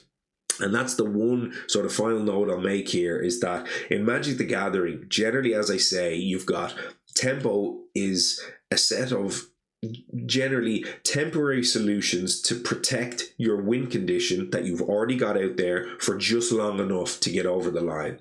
But often in Spirit Island, it's a little bit reversed. Again, it's a set of temporary solutions, but in this case, it's often to give you time to find your win condition and implement it, as opposed to having a win condition already and just supporting that for long enough. So that's all I'll do right now. I'm going to close that out in terms of a definition on tempo, but I will just say finally then, of course, the reason I brought it up, tempo is a very strong concept against Sweden. Somebody already mentioned it in the comments and I'll mention it again here. If you can find enough time, enough card plays, enough space to fit those tempo plays against Sweden, it is a very strong tactic to use against them. It is and I use the word tactic there specifically, not necessarily strategy. Yes, it can form a part of a coherent strategy, but you'll often be looking for the right moments on the right turn to just say, okay, there's a big huge ravage there. That's probably my problem. That's the sort of the main thing that I'm struggling with right now, but I can't forget about those other explorers and builds. So I have to find ways to cut them off at the source. And if I do, Sweden have no recovery for that. If you cut the one single explorer out and you stop that building, and then ultimately it doesn't ravage, they have no other way to sort of push invaders back in the land really, or they don't really have much recovery or staying power if you can get ahead out of them. So putting those tempo plays as part of your strategy in against Sweden is something very strong and should be one of the things highest on your list. That was a long enough sidebar that I'm going to take a drink and I'm going to continue on. So that's tempo. Next thing is card flexibility. So card flexibility is also highly important for a lot of the same reasons I just described with the tempo. If you have cards that are only doing one thing and one thing only, you can find that Sweden can outclass them, or you can find yourself too much on the back foot where that won't matter anymore. Like I said, pushing one single explorer is a good example. Might work on the first turn, second turn, probably not going to work as the game goes along. That's usually true against any adversary, but in particular against Sweden, card flexibility can really matter for certain things, and one of the main reasons is the hand movement. We talked about that before, the hand movement being really good against Sweden, but if that's all you're doing, you're going to get hammered by the ravages and you're going to get absolutely swept away by the blight and the damage. So finding ways to move the hand that can also be used in other ways is an extremely important aspect against Sweden. And if you can find those type of cards and use that as part of your strategy, probably more tactics and strategy there, that'll work really strongly. And we'll see some examples of what that looks like. Reclaiming, I find, so the first two things I talked about there are sort of more on the very good end of the scale. Then we've got the sort of maybe good end of the scale is reclaiming. Now, I won't usually advocate for reclaiming very much in this game at all. As a matter of fact, I avoid it like the plague. I think if you're a new player starting out and you want one basic level up from me, amongst all of the other stuff that I'm saying right now, is treat your reclaim, for most spirits, that is, treat your reclaim, your growth 1, your reclaim all, like you're allergic to it and you want to do anything you can to avoid doing it. And if you do that most basic thing I just said, which sounds ridiculous, and obviously it's not a very good strategy in a game, but as a general concept or rule of thumb, should we say, if you just generally try to avoid reclaiming as much as possible and learn to find ways to draft and stretch that reclaim cycle out, that will vastly improve your game. If you're a new player and you're looking to find ways of, why do I keep getting stuck and not having enough power at the end of the game? However, getting away, off topic a little bit here, Sweden tends to be one of the adversaries where reclaiming is at its best. So you're not really looking to stretch out and you're not really looking to grow and get to that end game. You're looking to get your powerful effects in play right now and use them as often as possible to keep Sweden off kilter for just long enough to get you over the line and get that win condition out and get it done. And there was a couple of comments that sort of spoke around that and saying that they'd sacrifice long-term growth for short-term solutions, especially with stopping the ravages. So I would say generally reclaiming good against Sweden, whereas for most of the spirits it will be probably more on the bad side, or at least neutral. Okay, next, drafting. So I'm going to drop this one right in the middle and call it neutral. Drafting is part of every game, right? I'm not going to tell you not to draft because you have to draft all the time, right? But, you know, drafting to find your answers, absolutely yes. Let's go and let's find our answer. We're going to need them. But drafting, as I say, to reclaim, to delay the reclaim, and using patterns of play in your game that are thinking like, okay, I'll draft one card now and that'll give me an extra, and then I'll draft one card the next turn. So between those two extra drafts, that can stretch my reclaim by one longer. You want to avoid those kind of patterns, and you probably want to be focusing more on your things like energy spiking actions to enable and to afford a major that you otherwise might not build into your package. So things like that, you need to be starting to look for patterns of play of how do I shorten my reclaim cycles, use my my sort of temporary spiking growth options as opposed to my long-term growth drafting options. Next up, we have spirit growth. So again, I've just sort of alluded to it. Now we're getting very much onto the bad end of the spectrum. And again, I'm never going to tell you not to grow your spirit, right? But we've got effects in here, things like gaining energy. And I'm talking about more cards now, not growth options, but using cards and effects in the game that are doing things like gaining energy, proliferation, which as we probably all know is one of the strongest things you can do in the game. Gaining cards, we already said it, and things like reclaim 1, on a card like what's the one, gifted constancy, for example. Like those type of effects are more building out and thinking long term, and again that sort of spirit growth type of patterns here, more on the bad end of the spectrum. You want to be avoiding them if you can. The very last one I would put sort of almost at the very end on the really very bad. It's trying to build a strategy around endgame inevitability or combo. I sort of threw in there as well. But again, what this really means is if you're thinking and defining a strategy for your whole game, looking at your spirit panel and thinking, yeah, my top innates, Mist or someone like that, right? It takes Mist forever to get to those top innates, right? To try to hit the end levels of their innates. There's loads of spirits that do it, right? Looking at a game and thinking, my strategy in this game is going to be to get to those, so finding a way to get to them somehow. That's not really it. That's not really your game here, because you'll just be buried under the speed. And as I said, if you if you are dedicating a lot of your energy and your time into getting to the long term, you're not dealing with the short term, which is where most of your problems are. Take a little sip of a drink here. I'm watching the time. As I say, I have to go and collect my son from school. We've got a little bit of time here. Might be able to wrap it up. We'll see. So looking now at cards and effects. So we talked a bit sort of strategies and tactics. Now I'm going to go through, and I've got kind of 10 categories here. And again, I'll use a sort of a very good to maybe very bad type of spectrum again here to sort of indicate where I think these effects lie. We're going to start off with what is probably the very best thing you can do against Sweden, and that is skips, strife, and high defensive actions. So I've got some examples here. I'm going to use a bunch of minor powers just as examples. Obviously here, take this and take everything with a pinch of salt, right?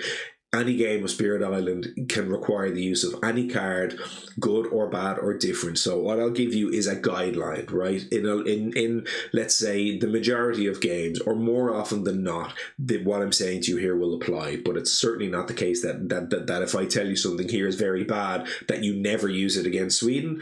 And conversely, if I tell you something here that's very good, means you always use it against Sweden. It can go any way. So please do, of course, take this as guidelines. But these are general principles I think are worth sticking to. So as we say, we're on this end of the spectrum here. We're on the very good, almost the best thing you can possibly do against Sweden, and that is skips, strife, and high defensive actions. I mean really high here, okay? And we'll talk about what that might look like. So I've got a card here called to trade. This is probably the best minor you can find in the deck against Sweden.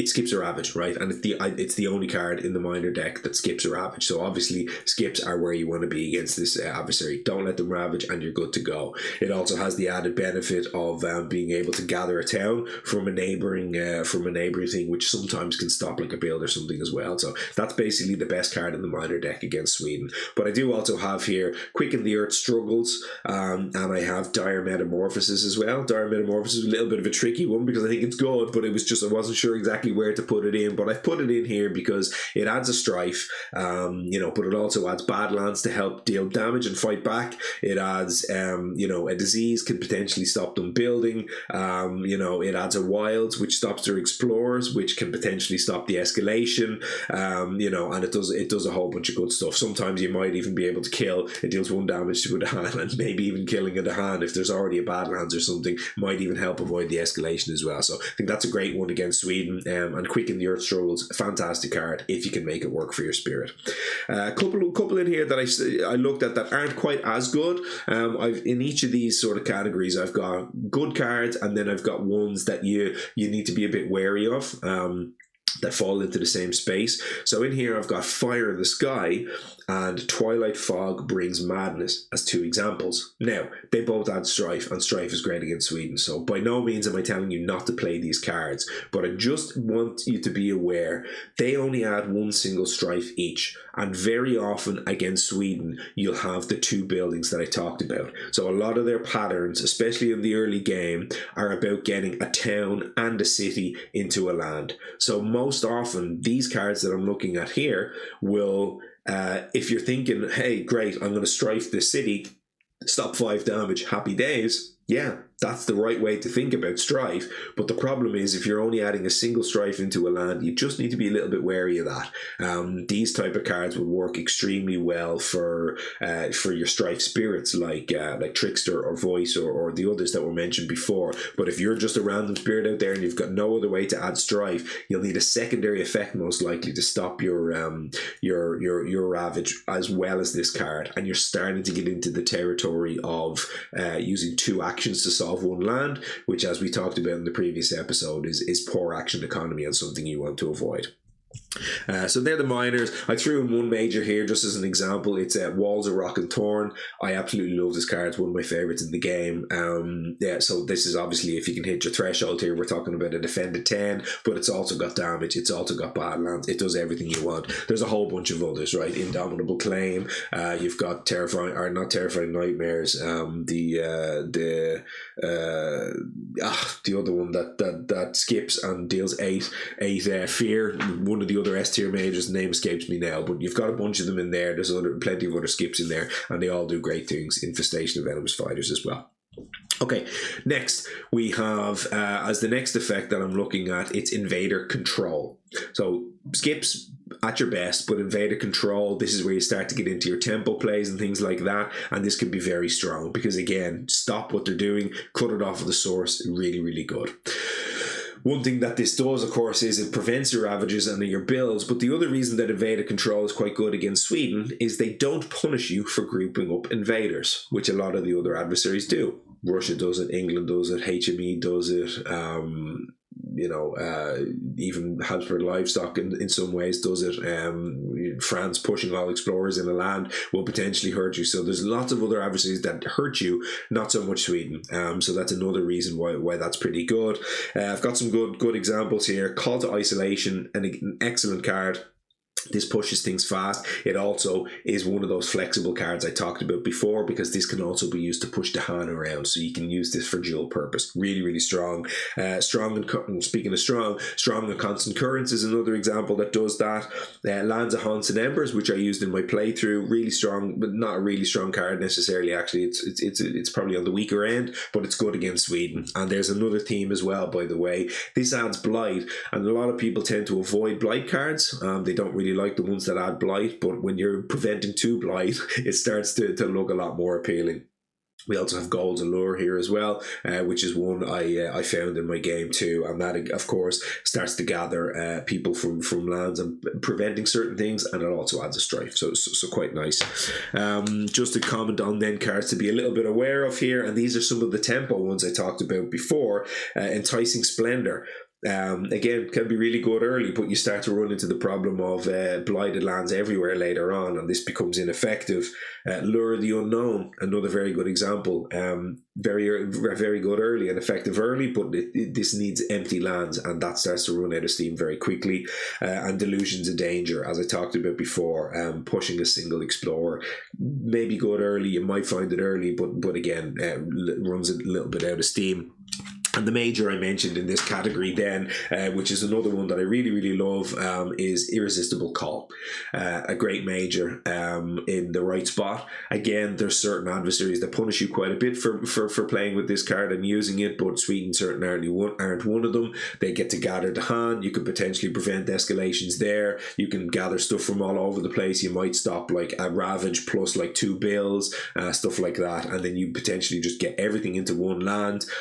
Isolate even, which works pretty well against Sweden. Maybe that works as well to isolate the land, and then you find a way to kill them in there. So that's that. So they're both very good. We've got another very good. This is kind of the third, let's say, of the very good category of effects. I would say is damage, right? So again, you're going to have to get rid of these buildings, and you're going to have to get rid of them eventually. But even getting in there, if you can early, but even if not, if you have to just take that big hit, coming back and dealing with them and just wiping out the land before it gets to ravage again is where you want to be. So damage is really strong here. So what have I got in terms of damage? I have Drought.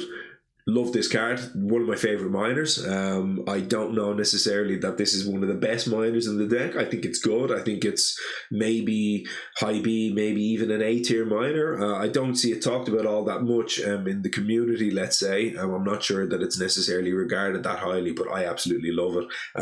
You do want to be hitting the sun threshold, and certainly it's the case against Sweden as well. If you can't hit that sun threshold, you'll probably be in a little bit of trouble here. But if you can, it's absolutely excellent, and it'll be better than almost any of the other cards in the minor deck for you. So again, it adds Blight, but if you're stopping double Blight, and that's the case, it's still well worth it. So Drought in there. I've got Bats Scout for Raids by Darkness, which is another one. It doesn't deal all that much damage. For each to hand, you can ping a building for one, but it's another one of those flexible cards. So sometimes you'll deal damage and you might stop a Ravage or something like that, or a build maybe, and you might stop building a city. But other times you might just use this to gather your Dahan. So another flexible card and well worth mentioning here.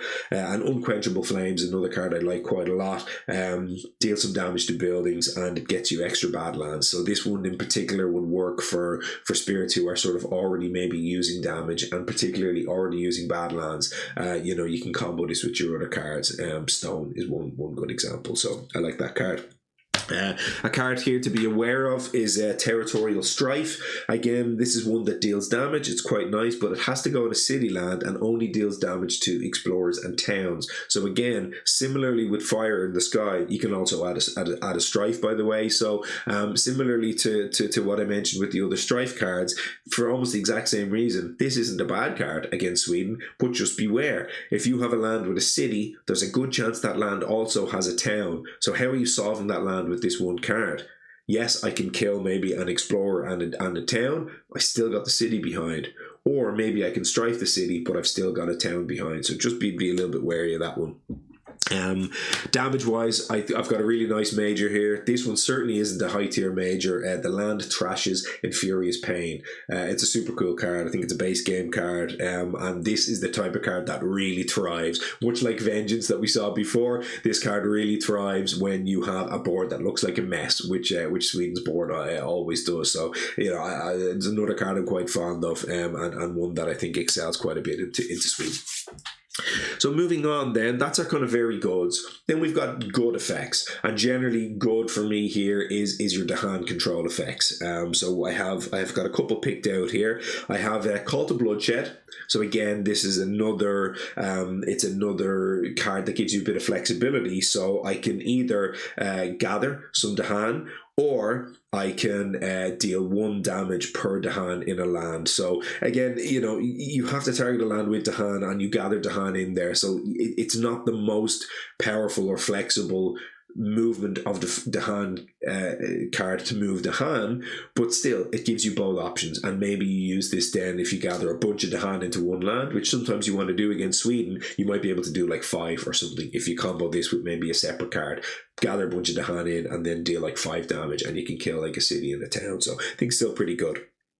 Call to Ferocity. This one is excellent. This for me is one of your best Dahan movement cards in the minor deck. So this can gather Dahan is one option, gather up to 3 Dahan, or if the land has Dahan already, you can push a town and an explorer, which again can solve a ravage. It can maybe even solve a full build if it's about to build a city as well. So super powerful card. Be on the lookout for that one. I really like that one. And the other one as well, which is also super strong here, is Bird's Cry Warning. Again, it's got a movement of Dahan ability, so you can push up to 3 Dahan from a land, or the next time Dahan would be destroyed in target land, you destroy 2 fewer. So again, that might be just an option too. I don't have a defend. There's nothing I can do. It's ravaging for too much, but I get to protect 2 of the Dahan in there, and maybe they fight back and kill a city or something. So it's another quite a strong one. On this side of stuff to look out for here, I would say Call to Migrate is one. It's just one example of something that only moves Dahan, and as I talked about, that's the type of effect that might start to run out of steam, or you might not be able to fit into your kit quite as easily.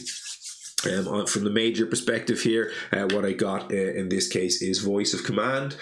Voice of Command is it's a pretty great card. It's only about mid-tier, certainly not an S-tier card or anything, but again, this is just another card that can kind of be used to move Dahan around. It can be used to kind of deal some damage to buildings and things like that, and can be used to fight back against Sweden and prevent some of the attacking stuff, as well as move Dahan, which is exactly what we're looking for.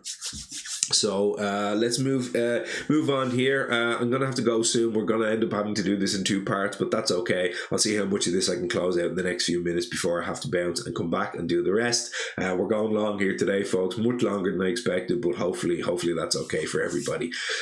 Next effect up is Isolate and Wilds. So what I've got here is I've got a couple of cards which for me are, and by the way, this is on the neutral side of things. So isolating lands and putting wilds in lands and stopping explorers, I think we already mentioned in the episode, can be highly effective against Sweden. If you stop the explorer, you stop the escalation. It doesn't matter how many Dahan are in there. It doesn't matter how many invaders are in there. Excuse me. Oh my goodness.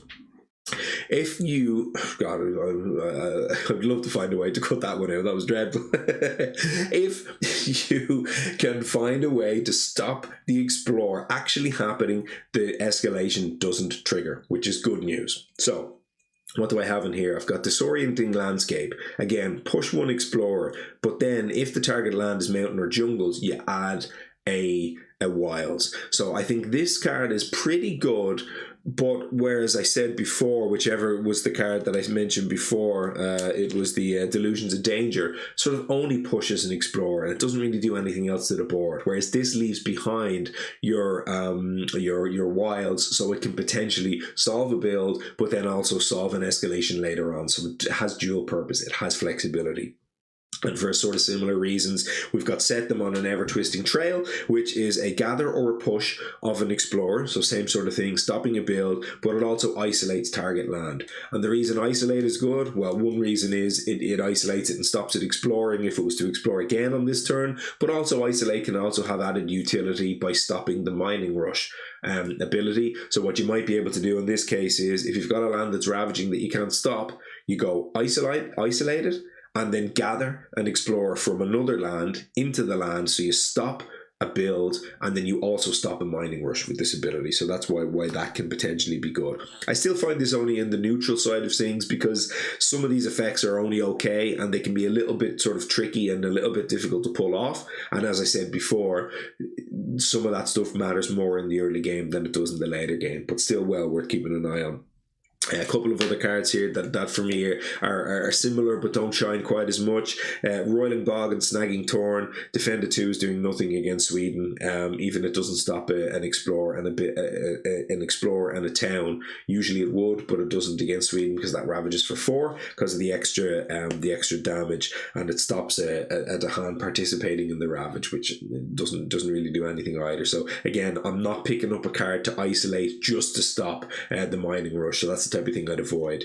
Mesmerize Tranquility. Similarly, again, I'm not isolating a land just for the mining rush ability, or of course isolate can work for explore if you know that the land is about to explore, but again, that's no guarantee. You're usually guessing, and each invader does -1 damage, also doesn't stop a ravage either. So that's another card I wouldn't really be looking to pick up here. Similarly, from a major perspective, then I've got Strangling Firevine in this case, and this is all about destroying explorers, adding wilds, dealing a bit of damage. Not awful. It could work. I'm certainly not telling you to never play this card, but again, that's the type of effect you're looking to do less of. So that's our isolating our wilds. That's our first 5. We've got 5 more here. I'm going to tip away for a little bit before I cut over and start back up again. What I've got up next is Medium Defend. So we talked obviously, and we said Strife, skips, and high defensive actions like defend 10 or 20 with Indomitable Claim, extremely good, because those allow Dahan to fight back in a ravage. So they're really, really good. Medium Defend is at its worst, as I said before. It's not that you'll never use it against Sweden, and if you saw my playthrough, I was using a lot of defensive actions in that game, but generally speaking, Medium Defend, and by medium here I mean 4, 5, 6 kind of range, is usually one of the best things you can do against almost anybody, but not here. So I picked out a couple of cards to look at here that are usually absolutely top tier cards, among the best in the game. Here we've got Call to Guard, which is a card I found in my playthrough. This one, by the way, also moves the hand, so this gives you added utility, and that does increase its value against Sweden, so it's something to watch out for. But this generally gives you pretty low, usually, amounts of defend, which is not what you want. Nature's Resilience, another card that's absolutely excellent in most matchups. It even removes a blight here, so it also gives you added utility and added options and flexibility. So these are 2 cards I would say you would use against Sweden. Certainly they may excel in certain spots, but do be aware that they're not the auto picks that they usually would be, and know how and why you're picking them and how that fits into your strategy. One example of a card that I would say that I wouldn't really be looking to draft here is a Defender 4. It's Guardian Serpents, and it requires you to have a Sacred Site in a land. So again, in terms of flexibility, it's highly inflexible because you have to be in the land with Sacred Sites to get a Defender 4. Yes, it gets you an extra beast, so you know it might come up. And again, I'm not saying never play it, but the type of card you should be wary of here. And similarly then, from a major perspective, I picked out the Trees and Stones. Speak of War, usually a really solid, very strong card, A tier card. It's an excellent card and very manageable. Threshold usually as well. Here, what are we doing? We're doing some amount of damage with the hand. Might be really good. There'll be spots where this will be excellent, but usually it's kind of small amounts of damage and kind of small amounts of defend. Again, you can move your hand around with this card, so that does give you added flexibility. So by no means am I saying never pick it, but it's just that's the type of effect to be just that little bit more wary of. Okay, so that's our two neutrals that we got, so we're kind of in the middle on that one. Now we're getting then towards the bad end of the spectrum and cards and effects that I would be sort of looking to avoid for the most part. The next one's an interesting set, and it's Spirit Growth and Support. Mentioned it already early on. Now we're going to show a few cards and what I mean here. So there's some cards here that I would say are pretty good in this space. In actual fact, one of them's excellent. So Spur On with Words of Fire. Excellent card. One of my favourites for sure in the minor deck. Giving people extra actions is good against anybody. So I really like this one, and certainly against Sweden, this will work. Sky Stretches to Shore is the other one, and this, I love this card. This is certainly in my top 5 minors in the deck because I love playing with major powers, and this does some super cool stuff with major powers. Yeah, again, you saw if you watch my playthrough that came up. So being fast against Sweden, really, really important. Getting in there and stopping those double, triple blight ravages if you can. Combining this with a high power slow major, for example, is good support. That's the type of support you do want to use. The type of support you want less, for me, I'll just give some examples, and these are all again really excellent cards, very high value, sort of high A, even S tier cards here. Gift of Living Energy, Gift of Constancy, Gift of Nature's Connection, and Gift of Power. There's 4 gift cards that are all, again, if you ask anybody who knows this game well, they'd be listing them as among the best cards in the whole minor deck. I'm certainly not saying don't play these or take them against Sweden, but again, be wary. You can't build your whole game around long-term value of these really high-value cards. You need to be playing to the board. One example that I gave for a major in this case was Entwined Power. Again, this is actually not really a particularly strong card. I barely ever play or draft this, but it's just one example of, again, giving each other cards and energy and all that kind of stuff. You'll fall behind if that's what you're focused on. Let's tip away here. We have Spirit Growth. We've got Blight Removal is up next. Not for me against Sweden. I know they place a lot of Blight, and again, you're never going to remove Blight. But again, what I've got here is I've actually flipped these around the other way. Some Blight Removal cards that you might look to pick up and introduce into your game at some point might be Cycles of Time and Tide, because it may help you. It gives you some flexibility with maybe getting extra to hand and preventing your escalation. And Purifying Flame. Again, it's a Blight Removal card that may double up and be used as damage. Pretty good against Sweden because there's usually loads of Blight everywhere, so that's maybe not a bad sort of flexible option with those two. But one example I put here is Renewing Rain, which is a card that pretty much only removes Blight. It can potentially also add a Wilds, which could be used, and again, you may use it, but again, removing Blight, not so hot. And an example that I'm giving here is Dream of the Untouched Land as my major. This is a major that's either absolutely useless or absolutely amazing and almost nothing in the middle, I find. It's a super cool and fun card, but if you're only playing this for the base effect of removing 3 Blight and 3 health worth of invaders, absolutely forget about it. And if you're playing this card for trying to hit the threshold to get the amazing effect of the threshold, again, this is not the spirit to be doing it. So that for me is not one you want to invest heavily in at all. Let's quickly tip away the last 2 here because I have to go in a couple of minutes, but I think I'll fit them in. Next up is Fear. So we're very much on the very bad end of the spectrum now. And for me, just cards that just do Fear alone, just aren't it. So I've given one example here, which is Rain of Blood, and of course there's others in the deck. But if all you're doing is generating fear, you're going to fall behind on pretty much every axis. So don't do that. And I gave one example also here of Manifest Incarnation, which is generally a kind of a fear combo card. You'll find usually not a very strong card, but you can find spots to get a big fear turn with this. But again, you're causing extra ravages, which is going to be pretty difficult to prevent. So leave that one behind, I would say. Very last effect then, again, which is very much on the low end of the spectrum, and it's for me last place basically, is low defend. We mentioned it before with a defend 2, it just does nothing. Even defend 3 is unreliable. You'll use it a bit, defend 3 will come up. Again, not saying never do it, but in this case I've got 2 examples here. Encompassing Ward, no, it's just not going to work in this matchup at all.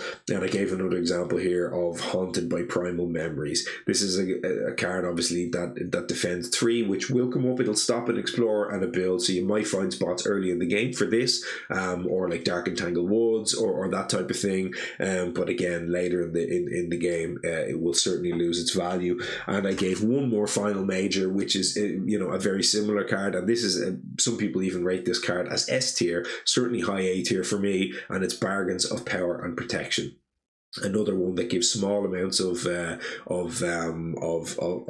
defend based on the Dahan in spots. So again, it's not impossible that you construct a scenario where you're moving your Dahan around the board to prevent the escalation and clumping them up and using Bargains of Power and Protection. Maybe if you've played this twice as a kind of a way to combat this adversary. Absolutely, if it comes up, that would be super cool. That sounds like a fun game I just described. But generally speaking, you're probably better off leaving that one behind. So that's it. I'm hitting 14:48 here. I have to go and collect my son, so I'm going to knock this one off. I'm going to stop the recording, and then I'm going to come back and I'm going to pick this up for the last 20 odd minutes or so, I think, until the end of the episode. So we're running really long today, but as I've heard from other people, they're willing to listen if it's high value content, so really appreciate it. I'm going to be back soon. Welcome back to the BlunderSpeaker Show, everyone. The show where everything gets done in one take. Except if I have to go and collect my son from school, or indeed if I make a mess of the mining rush, or even do that, make a mess of the mining rush rule against Sweden. But I digress. Let's keep going. This one's going long already, so let's try and get through the rest of it. The next thing on the adversary review I was going to pick up was just a little bit around board detail.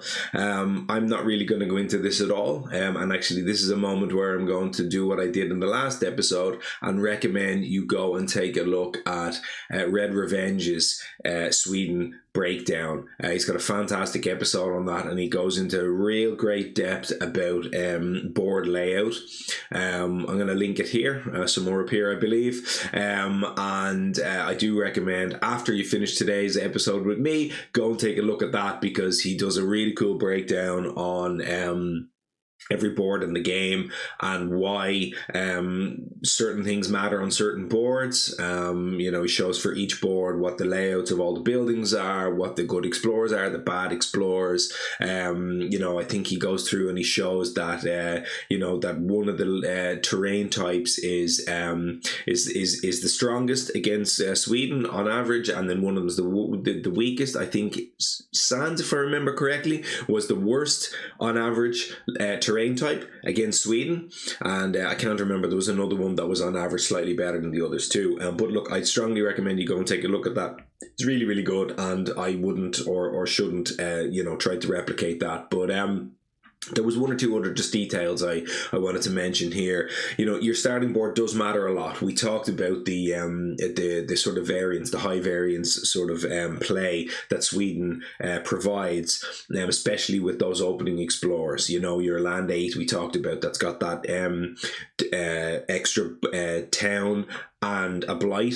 If that hits one of your opening explorers, you've got a kind of a city ravage coming there and hitting your triple blight because of the blight cascade. If you start anywhere far away from that land on your board, you're going to have a big problem. So that's kind of one sort of area to keep in mind.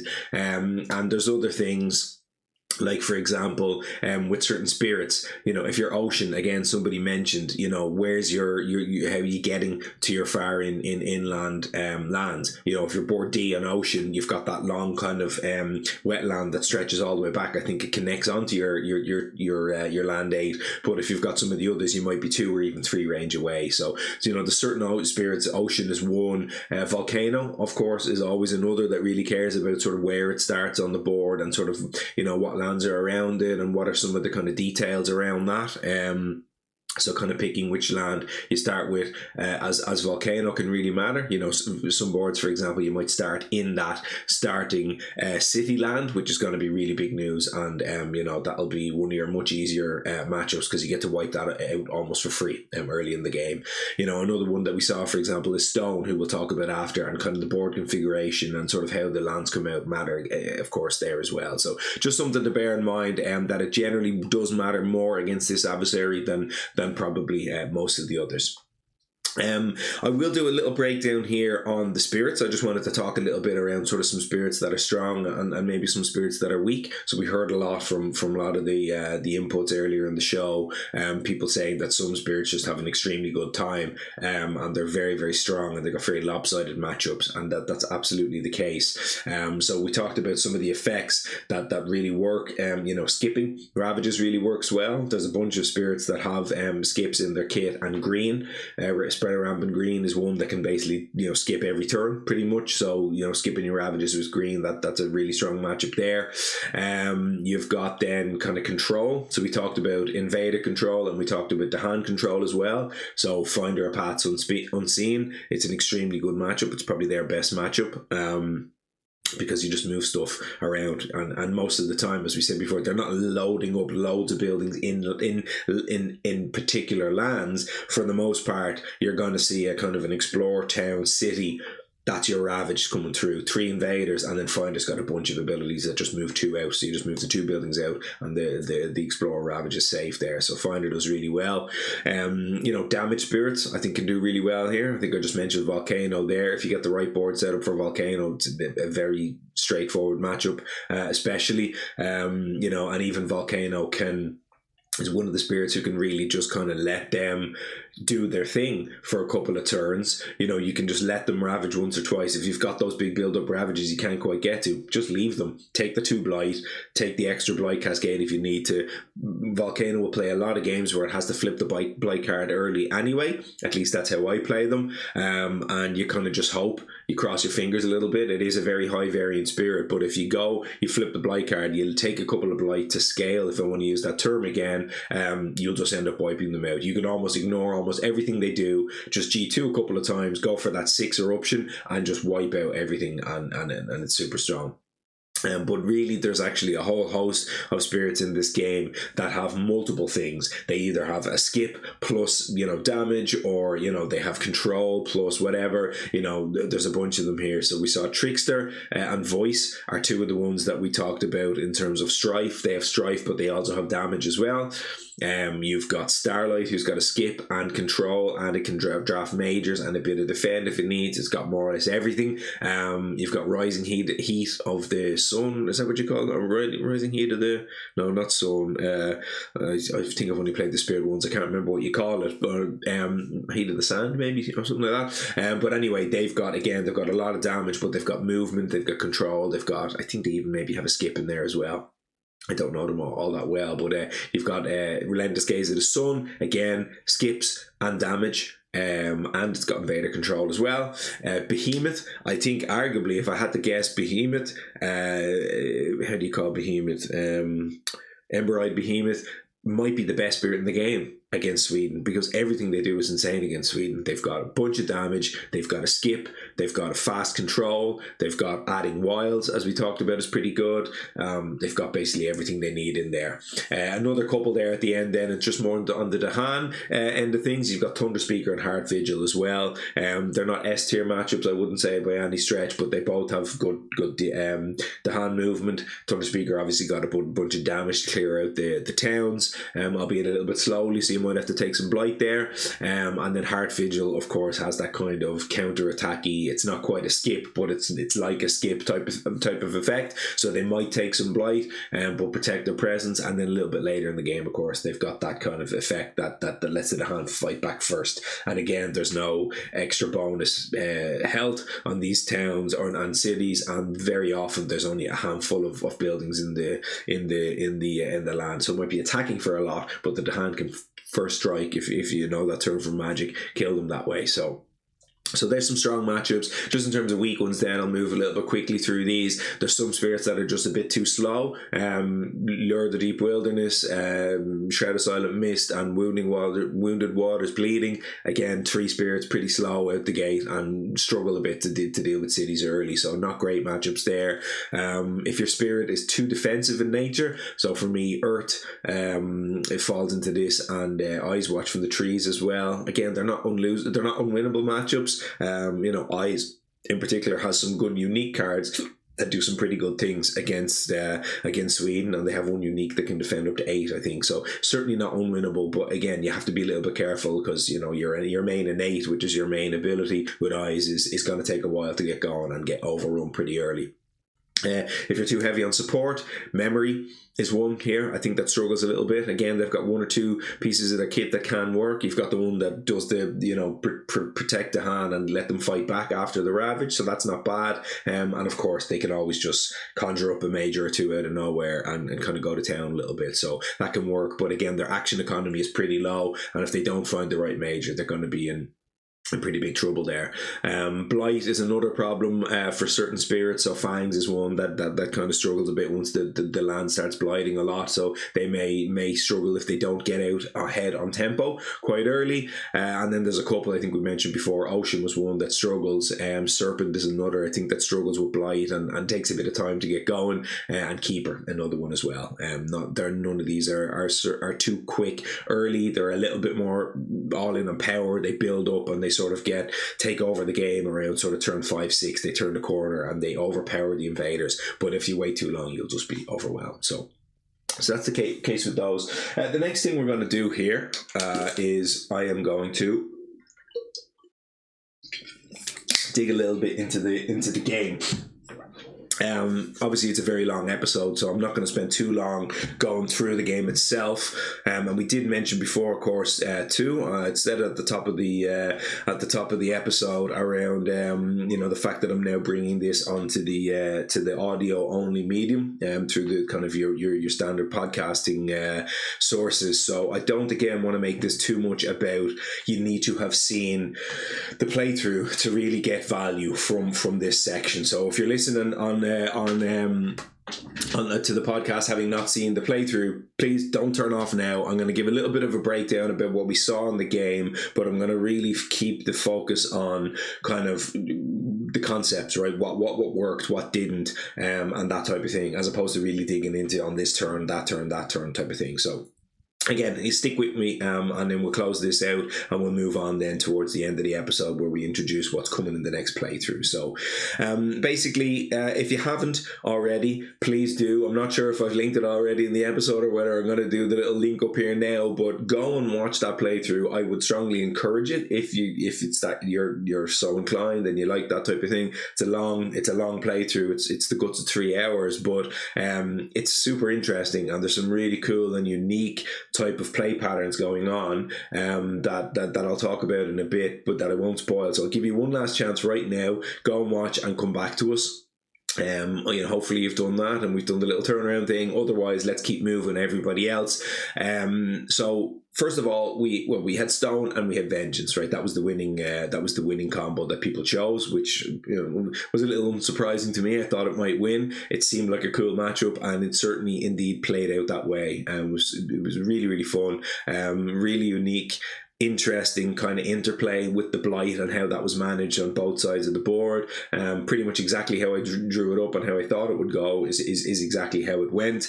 You had Stone obviously just kind of keeping the blight on the card and kind of stopping the blight card going too out of control and keeping it healthy for long enough. And more or less on Vengeance's side, you had a bit of skipping and then the whole thing went to hell basically, and then it was like cleanup time. So that's kind of how it went. So I'll go through each individual spirit, a little bit about what we saw. Stone, it came up earlier in the show about how Sweden is Stone's worst matchup. I think I remember hearing from Red Revenge, who plays a lot of Stone. I think he said HME is actually the worst matchup for Stone. It's for probably very similar reasons. It's got a similar type of blight. Dynamic where it adds a lot of blight, and that probably really stretches Stone's special rule and innate power. And we saw in the game why that's the case. We did have the kind of repeat lands coming up. It wasn't quite runner, but you had, I think, mountains, wetlands, mountains, and then I think very soon after you had another wetland. So you had repeats early and often. And there were certain lands that were getting a bit out of control and a bit tricky for Stone to manage. Now, one thing we did see was I found the card Infinite Vitality, which ended up being broken. When I drew it up first, I was kind of like, this is probably an option or whatever. I should have been snapping that off because it was insane. And yes, I made a whole bunch of mistakes with the Infinite Vitality card, so forgive me for all of that. As I said at the time, I was kind of drugged up a bit with meds for my sore throat, and actually I had this RSV virus, which my daughter had as well. So that kind of had wiped me out a bit, and I was struggling with my thinking capacity. But yeah, Infinite Vitality was clearly the MVP. It was super good. I essentially just looped that thing with the Jagged Shards, which is your kind of the hand movement card. So I was able to kind of protect and control the hand with the Jagged Shards, also a little bit of Stubborn Solidity, and I had also found Call to Guard as well. So I had some amount of that going on, which more or less kept the escalation at bay. And then I was using my special rule plus my innate to kind of keep the blight from coming from the box. The Infinite Vitality, which stops blight being added, which is crazy good against Sweden, but it also allows the hand to counter back once you hit the very easy threshold for Stone. I had found Carapace land as well, which was kind of the odd bit of defense. So it was a super defensive kind of reactive game from Stone, but it just worked. As you saw, the invaders never really got going. There was one turn where I missed a mining rush. And I sort of had put some comments in there and sort of tracked how the game would have gone. So in the end, I did cheat a small bit. I cheated accidentally, of course, but I tracked exactly how the game would have gone, and I made some comments. And as it turned out, the game worked out the exact same way. So it would have still been a win anyway. But it was one of them where it was kind of just sit back, take some blight from a couple of things, generally be defensive, allow mining rush once or twice, and more or less just clean up a little bit with the right innate as well. And of course, Stone has that really strong reclaim loop, which is just too strong ultimately. Actually, I don't really like the design of Stone's Unyielding Defiance. I think it's just too strong overall.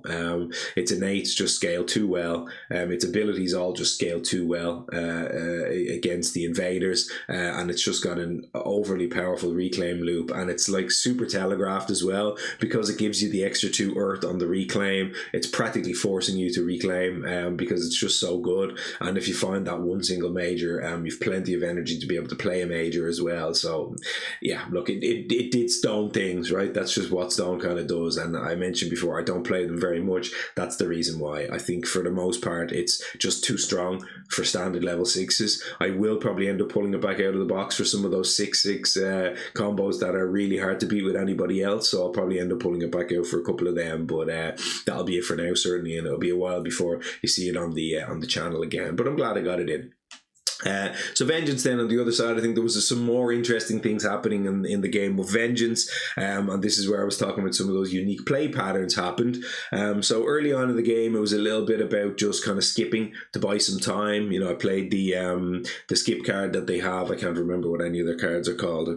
It's not them there. The Strike Low with Southern Fevers. I ended up playing a bunch of times. I played the Fetid Breath to kind of get some disease on the board and kind of the usual sort of play patterns you see with Vengeance, where you kind of just set up, you manage one or two lands with your kind of strike low or your plague bearers, which I actually ended up never playing until the final turn, where I just use it to gain one fear.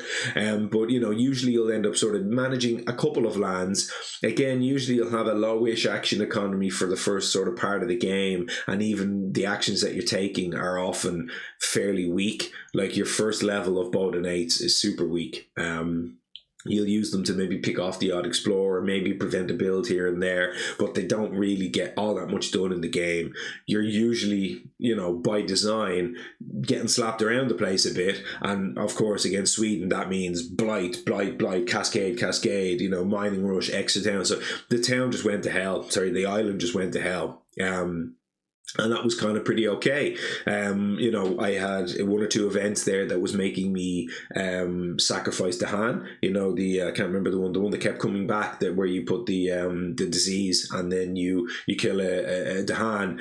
Worked really well. I got some disease on the board, and I was able to pick off random Dahan that would have just been lost to an escalation anyway. So all of that sort of stuff was all kind of by design, falling apart a bit.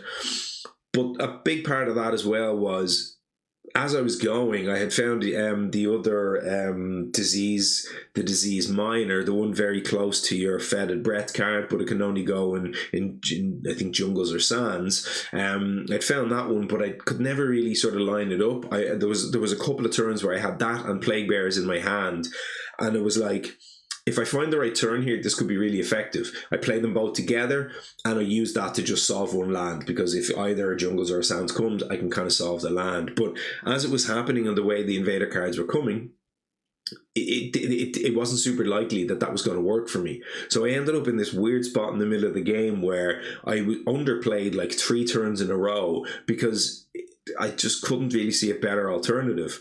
I could have done a sort of a reclaim loop. There was one point in the game where there was a big ravage happening, a double blight ravage happening, and I had the opportunity to just reclaim, pick up my strike low, and then prevent the ravage.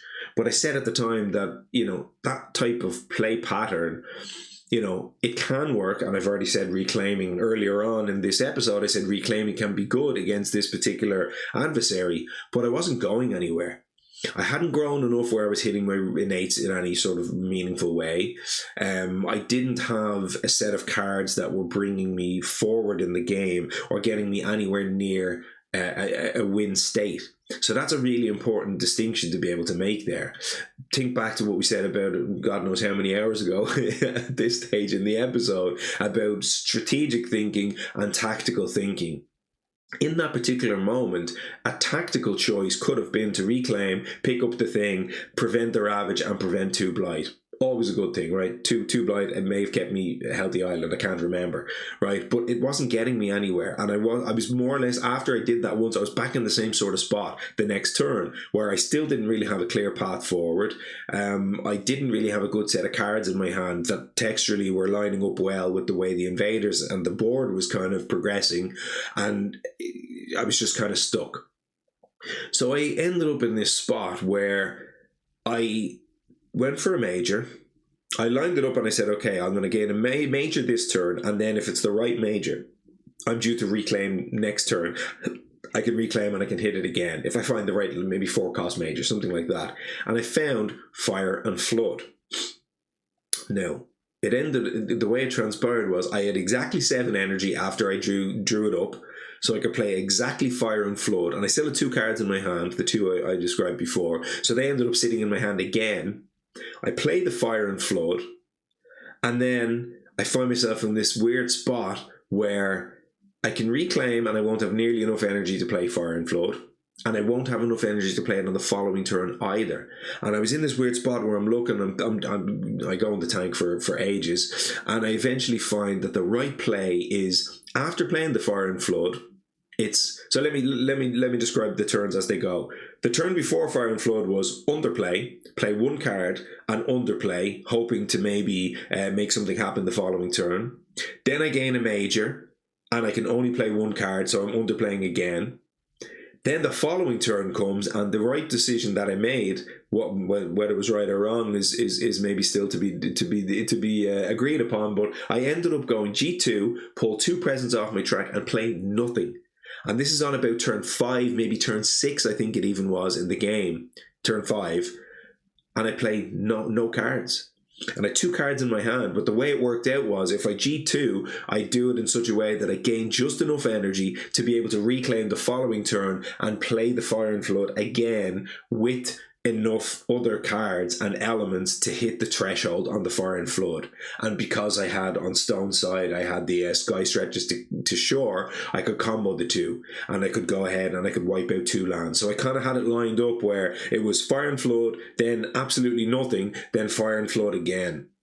And all of that culminated from several turns prior where I identified, first of all, I identified that I need a major and I need a way back into this game. Just playing out my cards and hitting some low level of an 8 and then reclaiming and hoping to do the same again isn't getting me there. I have to go for a major. So I identified the spot for the major first of all, and I identified it early enough that I could make a card like Fire and Flood, as expensive as it was, work. So that was the first thing that happened there. Second thing that happened was, quickly after I found the Fire and Flood, I found the Sky Stretches on the side of stone.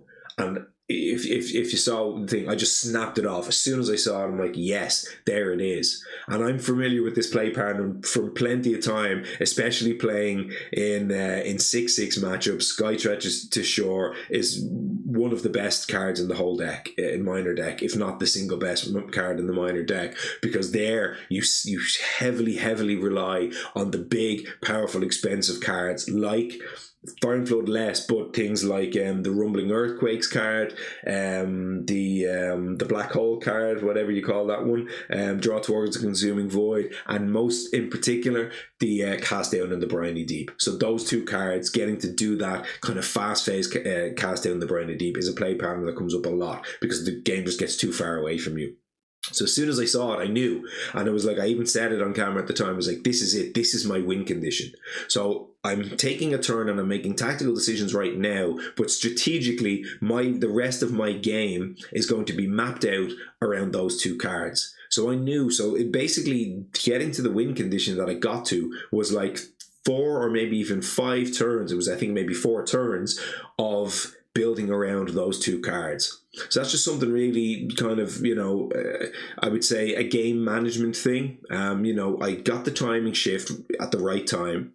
I was able to then go and proactively push towards that Terror level 3 win, which on Vengeance side involves, of course, starting to sacrifice a few of my disease to stop cities building, for example, and start to build towards that end game result that I mentioned. So that's pretty much it. A couple of just key takeaways. I already mentioned one of them. The other one was that the big defend over the small defend clearly made a big difference there. We saw the Call to Guard that I drafted. I used it to move the hand once or twice, and that was it. I didn't use it for defend because it was too small ball. A couple of things there around preventative tempo play. So at some points in the game, I was able to just keep enough away from me without panicking and reacting and getting overreactive with Vengeance, and finding the right moment to change from reactive and tempo to proactive and power. So that was kind of how the game played out and how I could turn a game that was getting away from me a little bit into a win. But that's it for that one. I'm going to have a little quick drink here just before we get to our wrap up. That's Sweden. Hope you all enjoyed it. Again, let me know if any doubts, any questions, if you agree with me, if you disagree with me. I'm happy to hear it. But in the meantime, up next we have our next adversary, and if we had Sweden at the very bottom of the rung on difficulty, what I say is difficulty 9, next up for me is at the exact same difficulty, I would put France, also at a level 9. France clearly are rated as a level 10 by the creators of the game, so they call it level 10. For me, it's not 10. I think they're more of a difficulty 9. I think for the most part, the way they plays like a difficulty 8. Meanwhile, the way Sweden plays is a bit more like a difficulty 10, I would say. But the big difference between the two and the leveler, the reason why one goes up and one goes down, is the difference of the loss condition. So we said it about Sweden, they didn't have one, which meant they weren't a level 10 because they were missing that loss condition. For me, France, they play a bit like a difficulty 8 for a lot of the game, but then because they have that loss condition, which is dangerous, I think that pushes them more to a level 9. I think a lot of the game revolves around that loss condition, and we'll talk about that all again, but that's kind of where I've landed with them. So I've got them two kind of squarely at the bottom for me, at the bottom of the ratings. Then I've got a block of 2, and then the top 4 for me are very fixed in their position. So we'll see how that all shakes out, but that's basically where I am for now. We talked about it before, but I never really explained my rationale. So I've got 3 choices, which is going to be the case every week that you're going to get to vote on. We're going to do it again now, but before I do, I just want to explain. I do an easy matchup, as I called it last time, or a favourable matchup. You've got a hard matchup, or probably a bit more applicable to say an unfavourable matchup, and then a wild card. Now, what I don't want to do is come on here and pick options that are either I can't lose because it's too good a matchup, or I can't win because it's too hard a matchup. Neither of those extremes are particularly interesting and are going to really provide for great viewing. So each of the times, take it with a pinch of salt where I say easy versus hard. What I really do mean is probably favourable and unfavourable, where both games are absolutely winnable, and the percentage chance of me winning, it probably looks more like, for the easy one, probably more like maybe 70 to 80%, certainly not anywhere near 100, and the hard one, again, it's not like a 20% win. It's probably more like a 40, 50, something like that. So again, I want to get games on the channel that are interesting and engaging, and that's kind of the design that I'm going for. So with all of that said, 3 options here. We're going to start and we're going to go with option 1 is the easy option. And I've got Towering Roots of the Jungle versus Fathomless Mud of the Swamp. This is our team game. It's our prevent builds team game. So clearly here, if you know France is about buildings, it's about towns, and it's about preventing too many of the towns getting on the board. So we've got 2 spirits here that both prevent builds, but there's an element of sort of temporary element to their prevention, and you know, even with Fathomless Mud of the Swamp, they prevent the build, but instead they add extra explorers, which are potentially causing you problems down the line. So I think it's a favourable matchup. I think it should be certainly winnable. I think, you know, you'd be favoured to win it, but not by any means super easy, and it's not kind of S tier, sort of a counter pick type thing. So that's that. The hard matchup next up is Bringer of Dreams and Nightmares with the enticing aspect, and Serpent Slumbering Beneath the Island with the locust aspect. So this is, I believe, a tough matchup. We know about the difficulty in getting pieces of plastic off the board with Bringer Dreams and Nightmares. Very difficult. Doesn't really kill things, kind of more to move things around. So it's pretty well known that France is a tough matchup for Bringer. I chose the enticing aspect here because it's my favourite form of Bringer, first of all.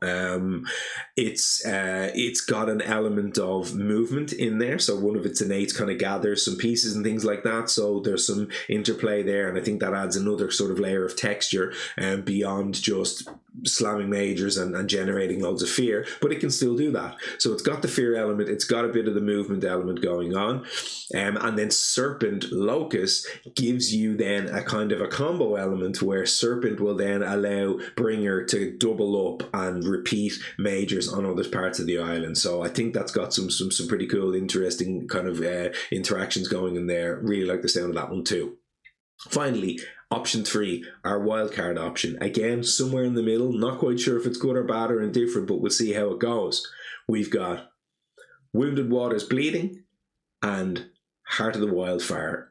Heart of the Wildfire with the transforming aspect. What have we got here? Wounded Water's bleeding. Clearly, it's a kind of a blight type of spirit. It's got a lot of effects that are good against France, but it's slow. So it can gather pieces, it can kill, it can deal damage, it can sort of downgrade towns, it can do all sorts of stuff like that. But it's got a sort of a blight dynamic going on as well, where it kind of gathers blight. It uses blight for targeting requirements. Multiple of its powers require you to target land from a blight.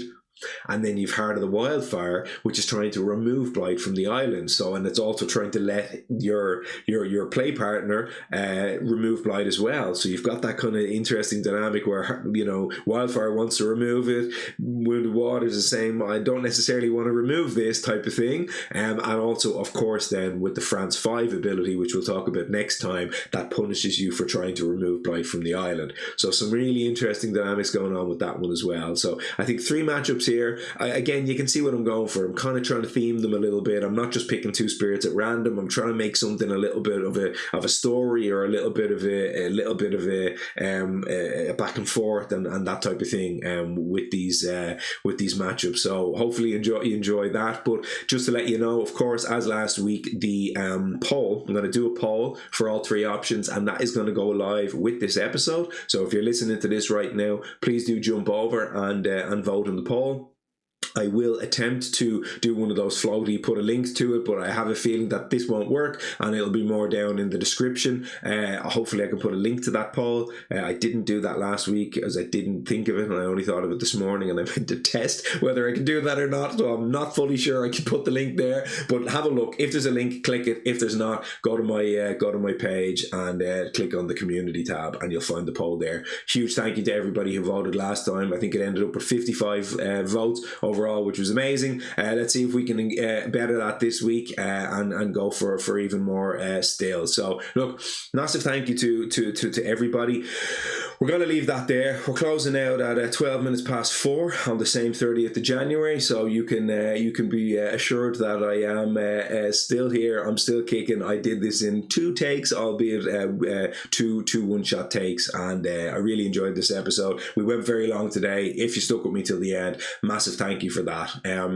But look, just as I always say, please do get involved in the comments. Hit me up with what you think. I'd really like to hear what is your opinions of France. That's what's coming up next, and that's what I'd really like to know. So, you know, do you think they're easy? Do you think they're hard? Do you agree with me? Are they down near the bottom there? Some people don't, and they think, again, they're very swingy. You'll probably hear a lot of those comments again. You know, have you got any memorable moments or games against France? You know, is there anything there that you like, that you don't like? You know, again, like I did, you know, strategies, tactics, spirits, cards, whatever it may be, more than happy to hear it. But look, until the next time, thanks so much for hanging out. And may your manifestations be always powerful and glorious. See you next time.